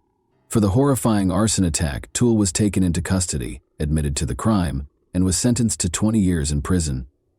Toole, however, stated at his trial for killing George Sonnenberg that he only signed the confession to be sent back to Jacksonville and did not set the house on fire. He was given a death sentence for first-degree murder, but it was later reduced to life in prison.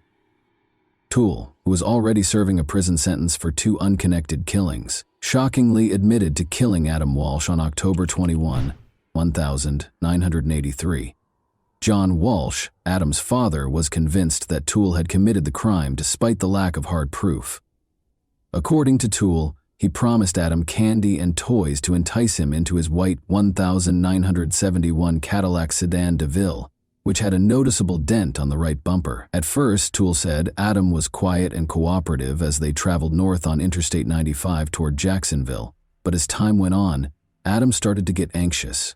In a shocking development, Toole said he struck Adam in the face. He claimed that when things became more heated, he hit Adam once more, knocking him out. Toole continued north on the Florida Turnpike to an abandoned service road north of the Raid Bar Road overpass in northwest St. Lucie County while Adam was hurt. Toole used his car's seatbelt to strangle Adam to death after realizing he was still alive. He then allegedly used a hatchet to decapitate Adam after dragging his lifeless body out of the car. Toole later stated that he destroyed Adam's remains in an old refrigerator as part of his disposal process. He claimed he wanted to adopt Adam after he got back to Jacksonville, but that plan wasn't seen as feasible. The blood-stained carpet from the car, the hatchet allegedly used in the murder, and eventually the car itself were among the important pieces of evidence that police lost during the course of the investigation. This evidence loss was a major blow to the investigation. However, Toole was never formally charged or found guilty of Adam's murder because there was not enough tangible evidence. Toole initially admitted to the crime, but later recanted his admission, casting doubt on the case. In addition to depriving Adam's family of the justice they were entitled to, this lack of accountability also raised grave questions regarding the efficiency of the investigation and the handling of evidence in such dire circumstances. There are serious concerns regarding Otis Toole's possible involvement, because multiple witnesses located him in the Hollywood region in the days preceding Adam's disappearance. Toole, who was serving a life sentence for other offenses, passed away in prison in September 1996 at the age of 49 from cirrhosis after a long and difficult life. According to his niece, he confessed to Adam's murder on his deathbed after he passed away. On October 10, 1983, the television movie Adam, which told the tragic tale of Adam Walsh's kidnapping and murder, debuted. When it first aired, it attracted 38 million viewers and significantly increased public awareness of child abduction. In 1983, 1984, and 1985, each broadcast included a hotline for tips along with images and descriptions of missing children. 13 of the 55 children who were highlighted were able to recover successfully as a result of this initiative. The American rapper Busy Bone was reunited with his mother after a babysitter recognized his photo during the broadcast, making it a noteworthy case. The Walsh family changed the way society views missing children by using Adam to transform their tragedy into a potent advocacy tool. Additionally, in 1984, the U.S. John and Reeve Walsh, along with other parents of missing children, tirelessly lobbied Congress to pass the Missing Children's Assistance Act. The National Center for Missing and Exploited Children, NCEMEC, an organization devoted to offering resources, support, and advocacy for missing children and their families, was made possible by this important legislation.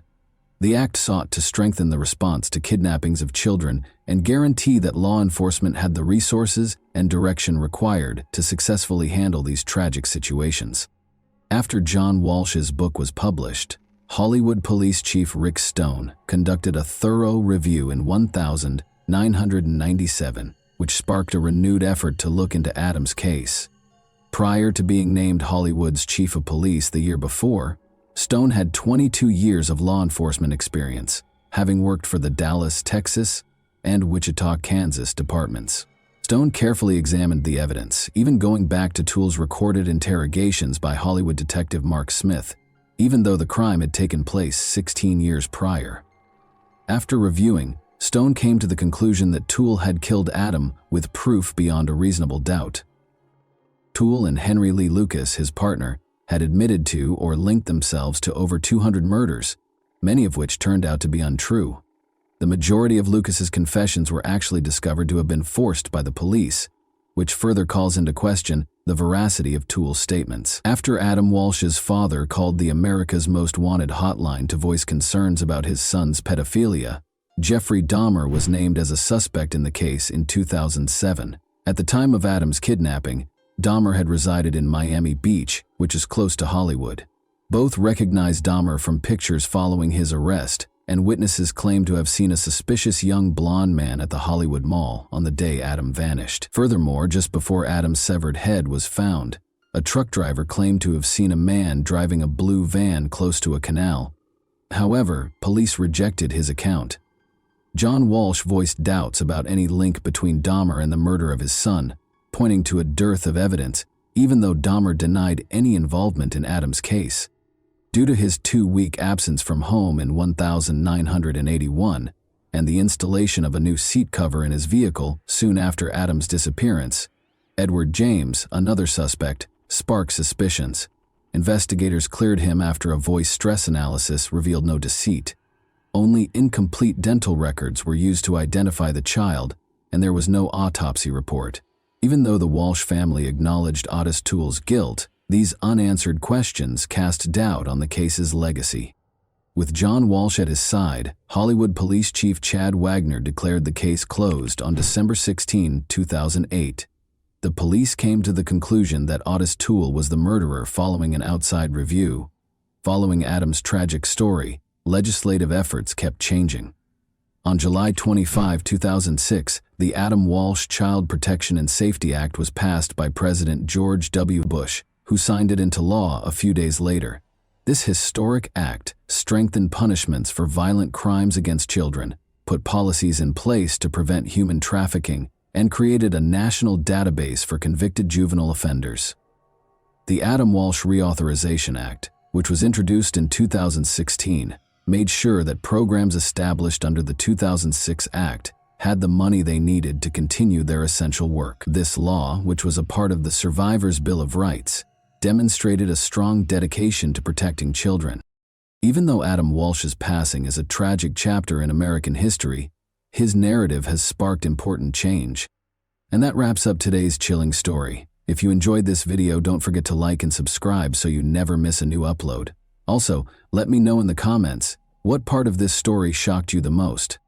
Thank you for watching, and I'll see you in the next video.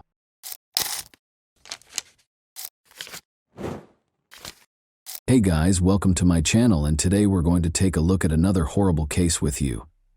This was a mass killer confessing his darkest intentions, but the real horror was the cold, calculated execution of his crime, captured in real time.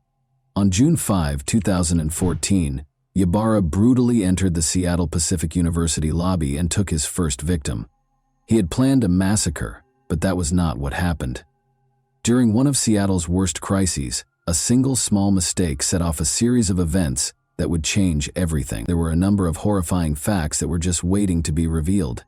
June 5, 2014, started out like any other day until, shortly before 3 p.m., a string of calls from the same location flooded the Seattle Police Department's helplines. The city would be thrown into an unimaginable crisis and chaos in a matter of minutes. A nightmare started when a man carrying a gun entered SPU. With each call, more terrifying information surfaced. The description initially appeared ambiguous and unremarkable, But the details were beginning to come together. He wasn't an aspiring pupil. His purpose for being on campus that day was darker. But why was he there, and who was he? They would soon find out more about his nefarious schemes. The white pickup van he was driving was seen parked on the street close to the Seattle Pacific University campus in Washington. This man, whoever he was, had no intention of going away quietly. And just as police closed in, something far worse was about to happen. Paul Lee, a 22-year-old random student, was struck by the first bullet. The question was no longer who he was. The van belonged to 26-year-old Aaron Ybarra. Now the only question was, how far would he go? A massacre was in the making, and the police seemed like they might be too late to stop it.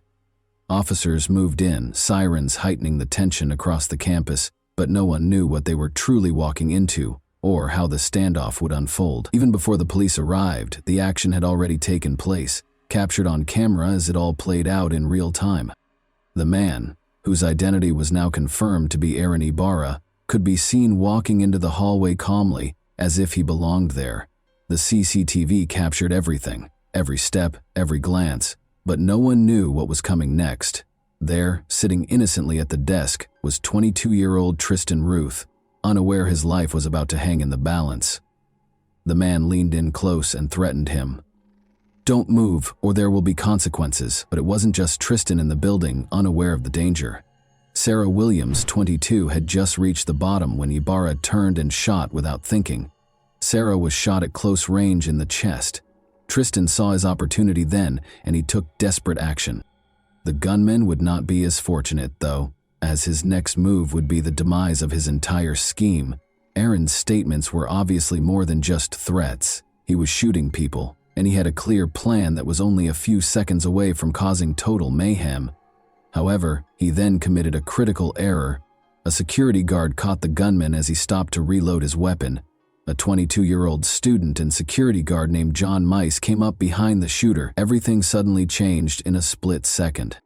He wrestled the shooter to the ground, wrenched the gun out of his hands, and pepper-sprayed his eyes.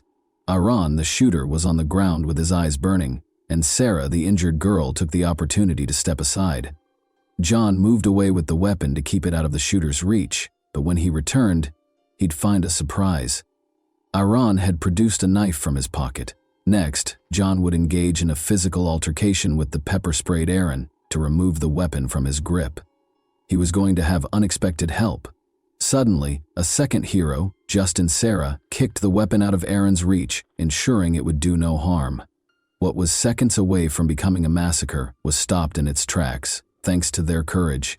But the tragedy was nowhere near an end, and what came next was going to expose the harsh reality that changed everything. By 3:29 p.m., paramedics and officers from the Seattle Police Department flooded the campus. Officers immediately apprehended Aaron after finding John Mice and Justin Sarah holding him down on the hall floor. One team of police officers took Aaron into custody, while the second took hold of his van. Paramedics treated several students for shock, while Paul Lee, Sarah Williams, and John Mice were all transported to Harborview Medical Center in Seattle. Paul was pronounced dead on arrival at the hospital. Sarah was taken to surgery right away because her condition was critical. Despite Thomas's critical condition, medical personnel managed to stabilize him, and he was admitted to the hospital. After receiving treatment for the cuts he sustained during his fight with Aaron, John was allowed to go. However, this was not the end of the story.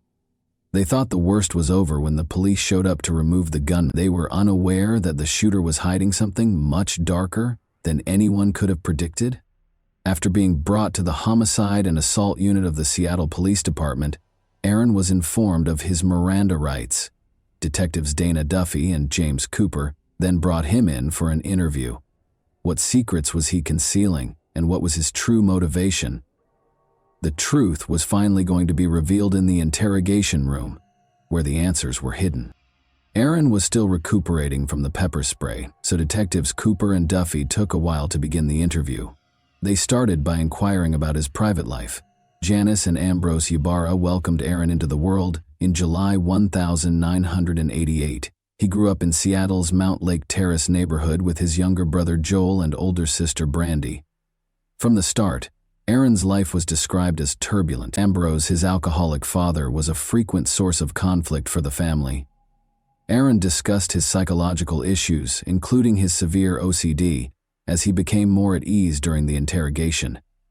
As the investigators spoke with this profoundly disturbed individual, they discovered that his OCD was only the beginning of his psychological problems, which started when he was 13 years old. Innocent students were suffering on the SPU campus because of a sin that only existed in Aaron's troubled mind and about which they knew nothing. When Aaron was little, his family made the decision to rearrange the furniture in his bedroom. Aaron claims that he became fixated on the status quo and that this changed him. Aaron had realized that respect could be gained by using fear. The mass murderer Eric Harris served as his initial source of inspiration. But there was another reason why he preferred using guns to cause harm. Aaron loved firearms just as much as his father and brother did, and he even spent 8 years working at a Mount Lake Terrace gun range. He was a competitive shooter who was said to be extremely proficient with a firearm. Aaron was characterized as pleasant, shy, and humorous by some of the people who had met him at work. People were unaware, however, that the quiet young man was harboring demons. The theft of Aaron's firearms was the last straw. The compulsive Aaron couldn't get over it, and was convinced that he detested everyone. According to Aaron's delusions, the evil side was ready to take control. Perhaps the fatal outcomes could have been avoided if he had received therapy sooner, but that was not to be. Aaron had only begun therapy as a result of pressure from those close to him to get help. After quitting therapy, he brought his unsettling mission to SPU within a month.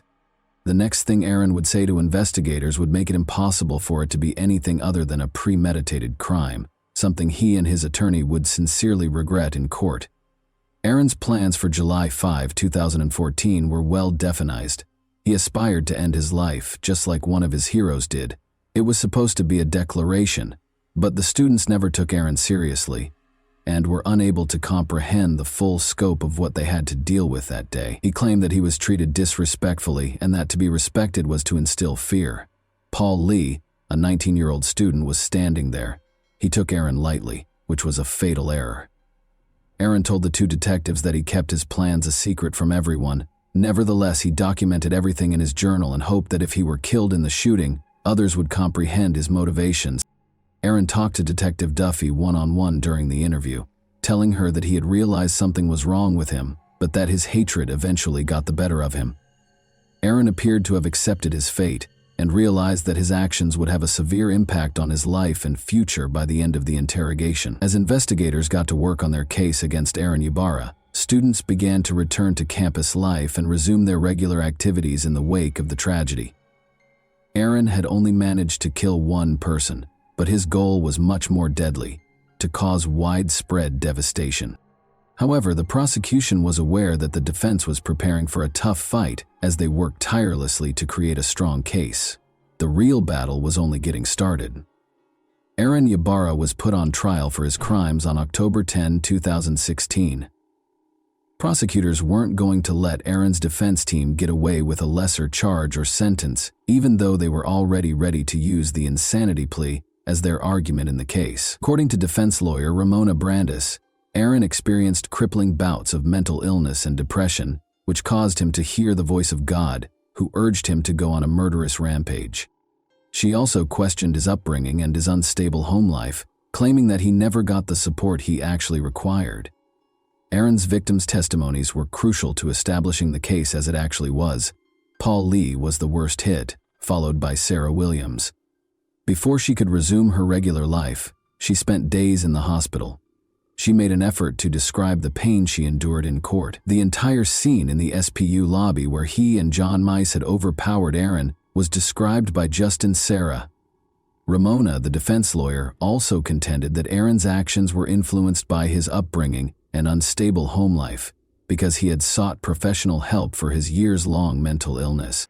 Under the direction of Senior Deputy Prosecuting Attorney Kristen Richardson of King County, the prosecution team was ready for the insanity defense. Aaron's own words were going to be used against him by the prosecution. They provided evidence that Aaron had voluntarily stopped taking his medication and quit therapy in order to allow his dark side to take control, shattering the notion that he did not receive assistance for his mental health problems.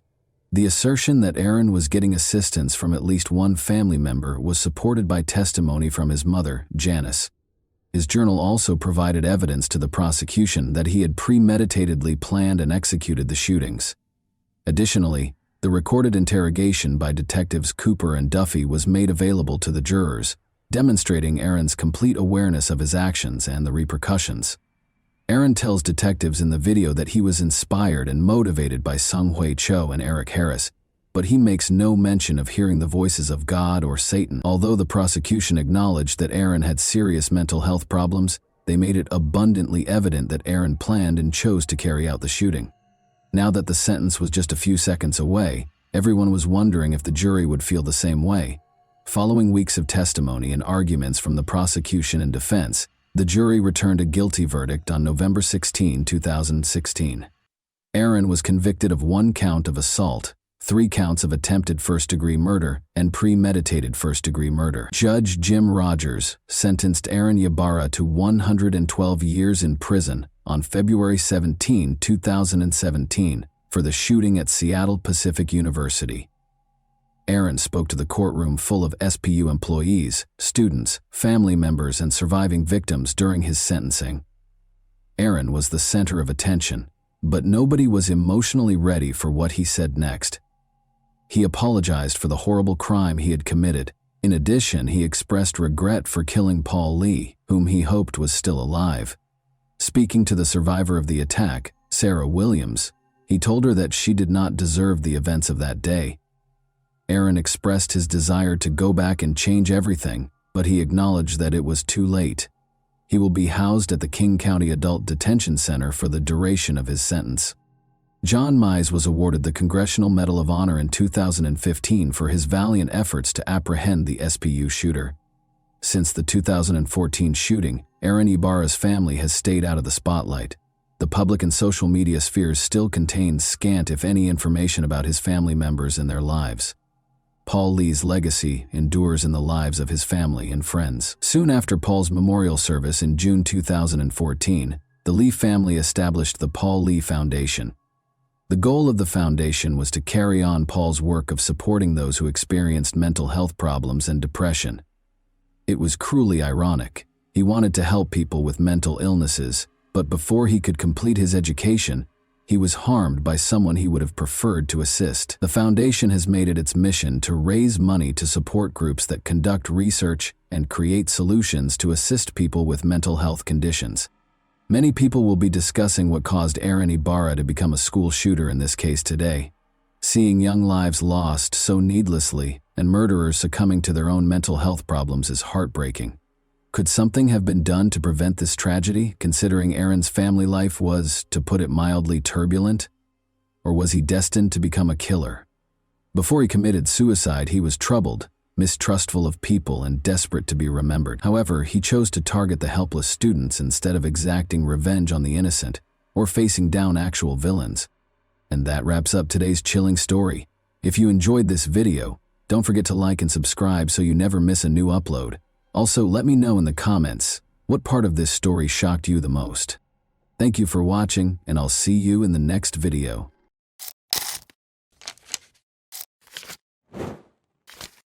Hey guys, welcome to my channel, and today we're going to take a look at another horrible case with you. David Edward Moust, in contrast to other serial killers, was viewed as an outlier, a lunatic, who didn't match the conventional description of a ruthless, malevolent, uncontrollable killer. Rather, he was someone who truly regretted his actions and wanted to be imprisoned for the rest of his life in order to protect others. He screamed for assistance, but nobody responded. What events in his life shaped who he is now? Let's examine the tale of a man who was disappointed by his parents' separation, a difficult childhood, and an ineffective legal system. The story is about a serial killer called Deranged Dave. George and Ava Moust welcomed David Edward Moust into the world on April 5, 1954, in Connellsville, Pennsylvania. The family had 3 other children in addition to David. The Moust family had a difficult life. Ava and George both experienced challenging upbringings. The parents were unable to provide a loving home for their own children because his father was placed for adoption when he was 12 years old. George tried to avoid his wife, who needed constant attention, was emotionally unstable and self-centered, by being away from home a lot. Their mother had a nervous breakdown shortly after the birth of David's younger brother Jeffrey and spent a month in the hospital. She might have experienced postpartum depression, although at the time medicine didn't fully understand or support women with such conditions. David's parents divorced in 1963 when he was just 7 years old. David's father reportedly started the divorce because he had stopped providing for his ex-wife and the 4 kids for a year, leaving the woman to care for the family alone. Life at their parents' house was tough for all the kids, but David had it the worst, according to David's sister. Maybe because he looked so much like his father, their mother's hatred of her ex-husband was passed on to her son. Ava asserted that she was powerless over the boy. David allegedly attempted to kill his brother Jeffrey twice by the time he was 8 years old, once by pushing him into a lagoon and stepping on his fingers to prevent him from climbing out, and again by trying to burn Jeffrey's bed. Additionally, according to his mother, she frequently looked in her son's pockets to make sure he hadn't stolen anything. She said he would take her valuables and sell them, all allegedly before he was 9 years old. Ava said she no longer wanted to deal with a challenging, troublesome child when he turned 9. The 9-year-old child was admitted to a mental health facility after she went to the court and claimed she needed assistance because he was mentally ill. The doctors and staff, however, did not observe any of the behavior that Ava had described. Instead, they came to the conclusion that the mother had just left her son behind. It made the boy's already challenging life at home even more so. Numerous other patients, including those with aggressive criminal tendencies, developmental disorders, and schizophrenia, had to share common areas with him. David felt confused and angry. Given that both his mother and father had deserted him, he felt stuck and had nowhere to go. He waited by the window on visitation days, hoping to see his mother, but she never showed up. In an attempt to comfort him, the institution's staff offered explanations for his mother's absence, such as her illness or another reason. The boy eventually came to terms with his circumstances. He and the other kids just thought their parents were in need of a vacation. In part, the kids were correct, but in reality, they hadn't been abandoned, at least not in David's case. As terrible as it sounds, such institutions were used in those days to essentially leave a child there. Later, David remembered a boy who was sent to the mental institution by his parents, who treated it like a summer camp while they took their own vacations, and who spent many summers at the clinic. Their son miraculously recovered from his mental illness by the time they got back from their vacation. Doctors evaluated David's intelligence right away. He was always able to express himself clearly and showed remarkable skills, remembering sports events with vividness. As a result, the medical staff quickly came to believe that David's mother, Ava, rather than her son, was mentally ill. In order to send David home, they waited for her to recover. But each time they attempted to arrange for the child to return home, his mother turned him away. The clinic staff was forced to formally recognize David's lack of mental abnormalities when he turned 13, but he had nowhere to go yet. As a result, he was moved to a children's home a few blocks from his family's residence. His realization that his relatives lived close by but didn't want to interact with him must have been extremely upsetting. But David ended up with other boys going through adolescence in a shelter. It was only natural for them to try out relationships with one another because they were unable to engage with people of the other sex. Another boy started clamoring for David's attention as soon as he arrived at the children's home. Being extremely persistent, he threatened to tell everyone about David's stay in the mental institution, effectively blackmailing him. Despite his resistance, David would later write in his diary that he gave in and kissed the young blackmailer, feeling instantly repulsed and angry at himself. David adapted to the shelter quite well aside from this incident. Even though David Moust had a rough upbringing, spent time in the clinic, and lived in a shelter, his intelligence was innate and unaffected by these experiences. He maintained his focus and dazzled everyone with his extraordinary memory. Life appeared to be getting better until all of a sudden a sense of anger arose inside of him. By the time he was 15, David had attacked Eddie, another boy. While they were playing together, David began strangling Eddie for no apparent reason. When David noticed that Eddie was practically out of breath, he abruptly stopped. Eddie granted his request for forgiveness. Was this a genuine act of repentance? It's unclear because David might have tried to control himself, had nowhere else to go, and didn't want trouble. But because he wrote about it in his 87-page prison journal, we are aware of this incident. However, David's restraint was short-lived, as he soon tried to choke Daniel, another boy. David seized a rope and wrapped it around Daniel's neck while they were in a room together, just watching TV. When he realized Daniel hadn't done him any harm, he stopped once more. "Enough," I told myself. "Leave the rope," he wrote in the diary, and Daniel fell to the ground. He was analyzing his actions and persuading himself that they were wrong. It was as if I was trapped inside myself and someone else was trying to kill Daniel, and I couldn't stop. David started to believe that he had no control over his thoughts or behavior, which was undoubtedly frightening for a teenager whose life lacked a typical parental role model. David was sent back to the institution for the mentally ill after Daniel, who lived, reported the incident. By the time the teenager turned 17, life appeared to be getting better. He made the decision to go home after he and a few other guys fled the clinic. He was devastated to learn that Ava had married and that her unwanted son had no place in her house. Furthermore, she pretended that David had never existed and told everyone that he was a shame to the family. She persuaded him to enlist in the army in order to get rid of him. It's crucial to remember that it was 1971, during the height of the Vietnam War, but maybe it wasn't the worst choice for the boy, to provide him with a purpose in life, a place to live, and practical skills. He was sent to the recruiter by his mother. After being drafted into the army, David was dispatched to Frankfurt, Germany. He worked as a cook at a military installation that also housed civilians. James McLister, a 13-year-old who everyone called Jimmy, was one of them. On the base, his parents were engineers. It was at the Army bowling alley that David and Jimmy first met. David also found another talent. He was a great bowler who competed and made a respectable living doing it. After becoming friends, David and Jimmy spent time together until one night when David woke up in his bed with Jimmy, naked. He became furious. He recommended that Jimmy take a moped ride. The boy obviously viewed him as an older brother, trusted him wholeheartedly, and complied without hesitation. If only he understood David's thoughts. David tied Jimmy to a tree and beat him with a plank he found there after they drove a long way from the base to a location where a World War II bomb crater still existed. Jimmy's killer just untied the body and left it there when Jimmy stopped breathing. David went back to the base and acted as though nothing had occurred. They looked for the boy, of course, but he was only located a month later. Despite being in custody, David managed to persuade the judge that it was a tragic mishap. The boys allegedly damaged the moped, and Jimmy crashed out of it. David hid Jimmy's body because he was afraid and unsure of what to do. He was taken seriously.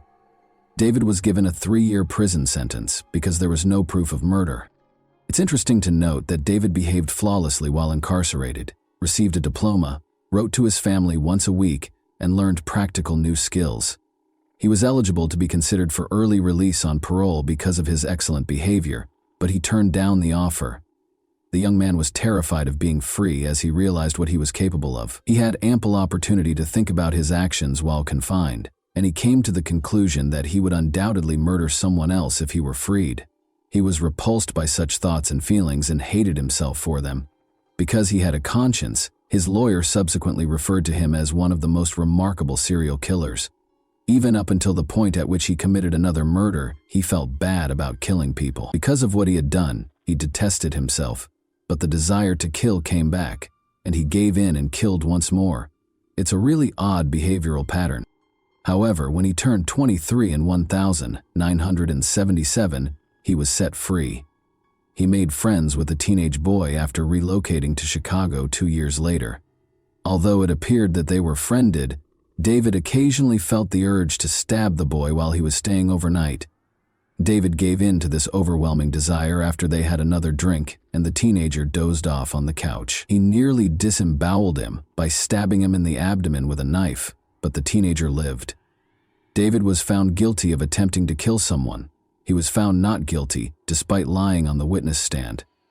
We don't know what he said to convince them. Maybe he was also a devilishly convincing person when needed. David had not been able to learn to control his desires by the time he was 27. He remembered the kiss at the orphanage when a boy came up to him, trying to figure out what was happening to him. He hypothesized that his bad behavior stemmed from this unpleasant, intimate experience. He therefore made the decision to track down and murder that boy, who was now a man. He thought he could stop his destructive impulses and desires by doing this. He therefore embarked on a quest to target this man with his anger. But he found out that the man was incarcerated when he got to the location where the boy had lived. Therefore, David wasn't the only person who got into trouble after leaving that orphanage. He was unable to control his urge to kill or vent his anger on his offender.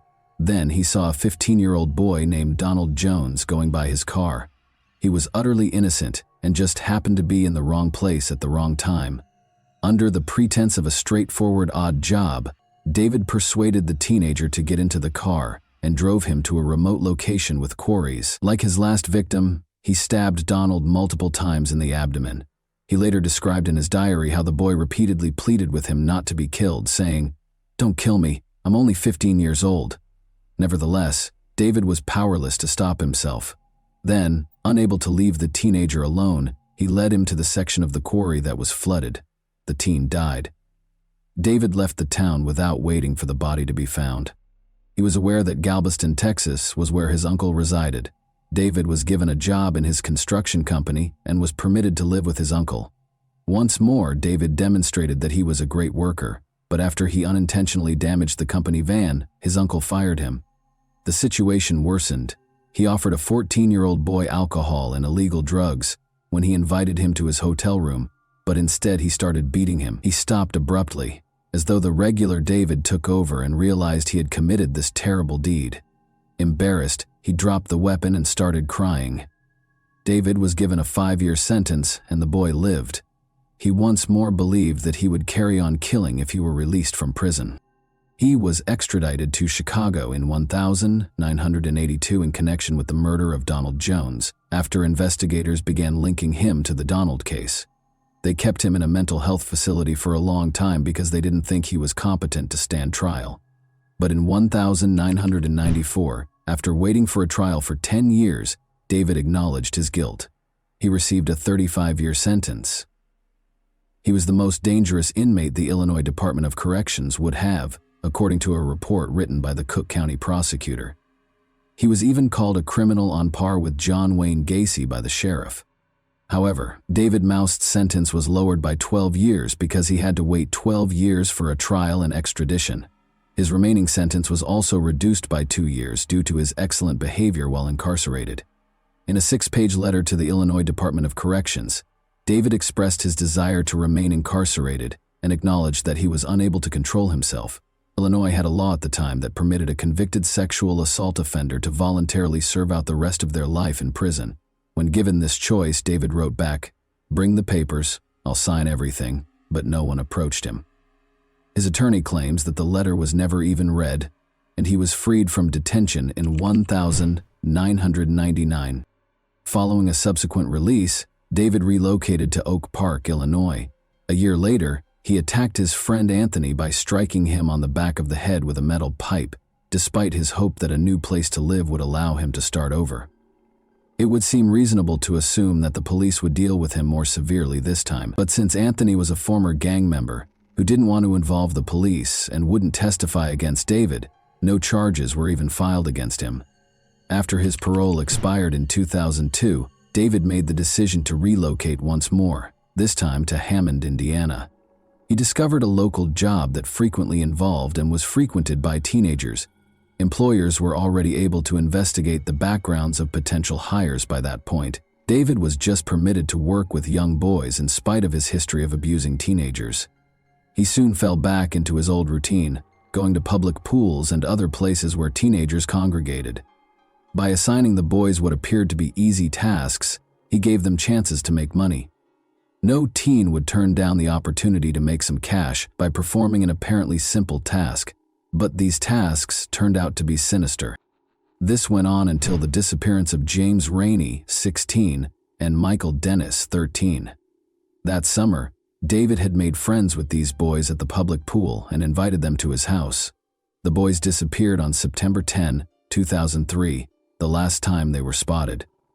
Given Michael and James's disobedient behavior, The police initially thought they might have simply fled. Therefore, the disappearance of Nick James, 19, on May 2, 2003, garnered more attention than the disappearance of these two boys. Nick James's family had been putting pressure on the police for months, and he wasn't rebellious.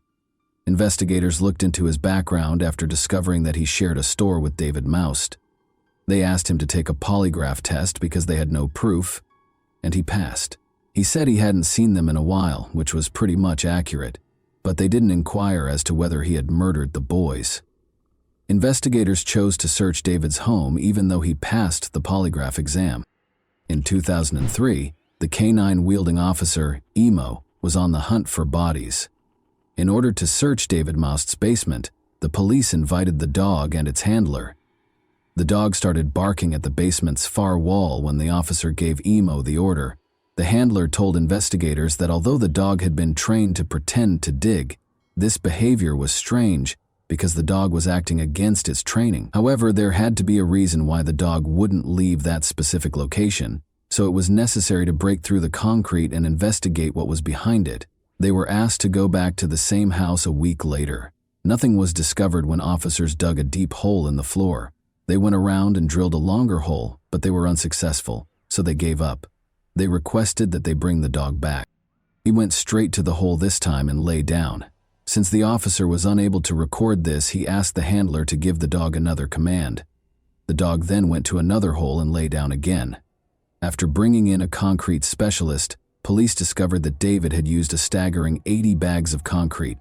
This was obviously done to conceal something, most likely bodies.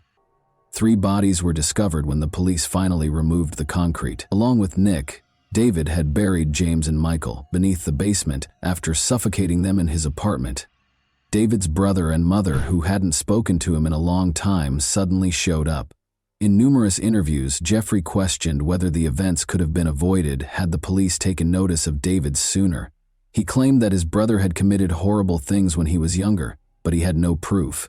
In addition, his brother and mother, who had not spoken to David in a long time, appeared to be desperate for attention. Jeffrey even had aspirations of becoming a writer.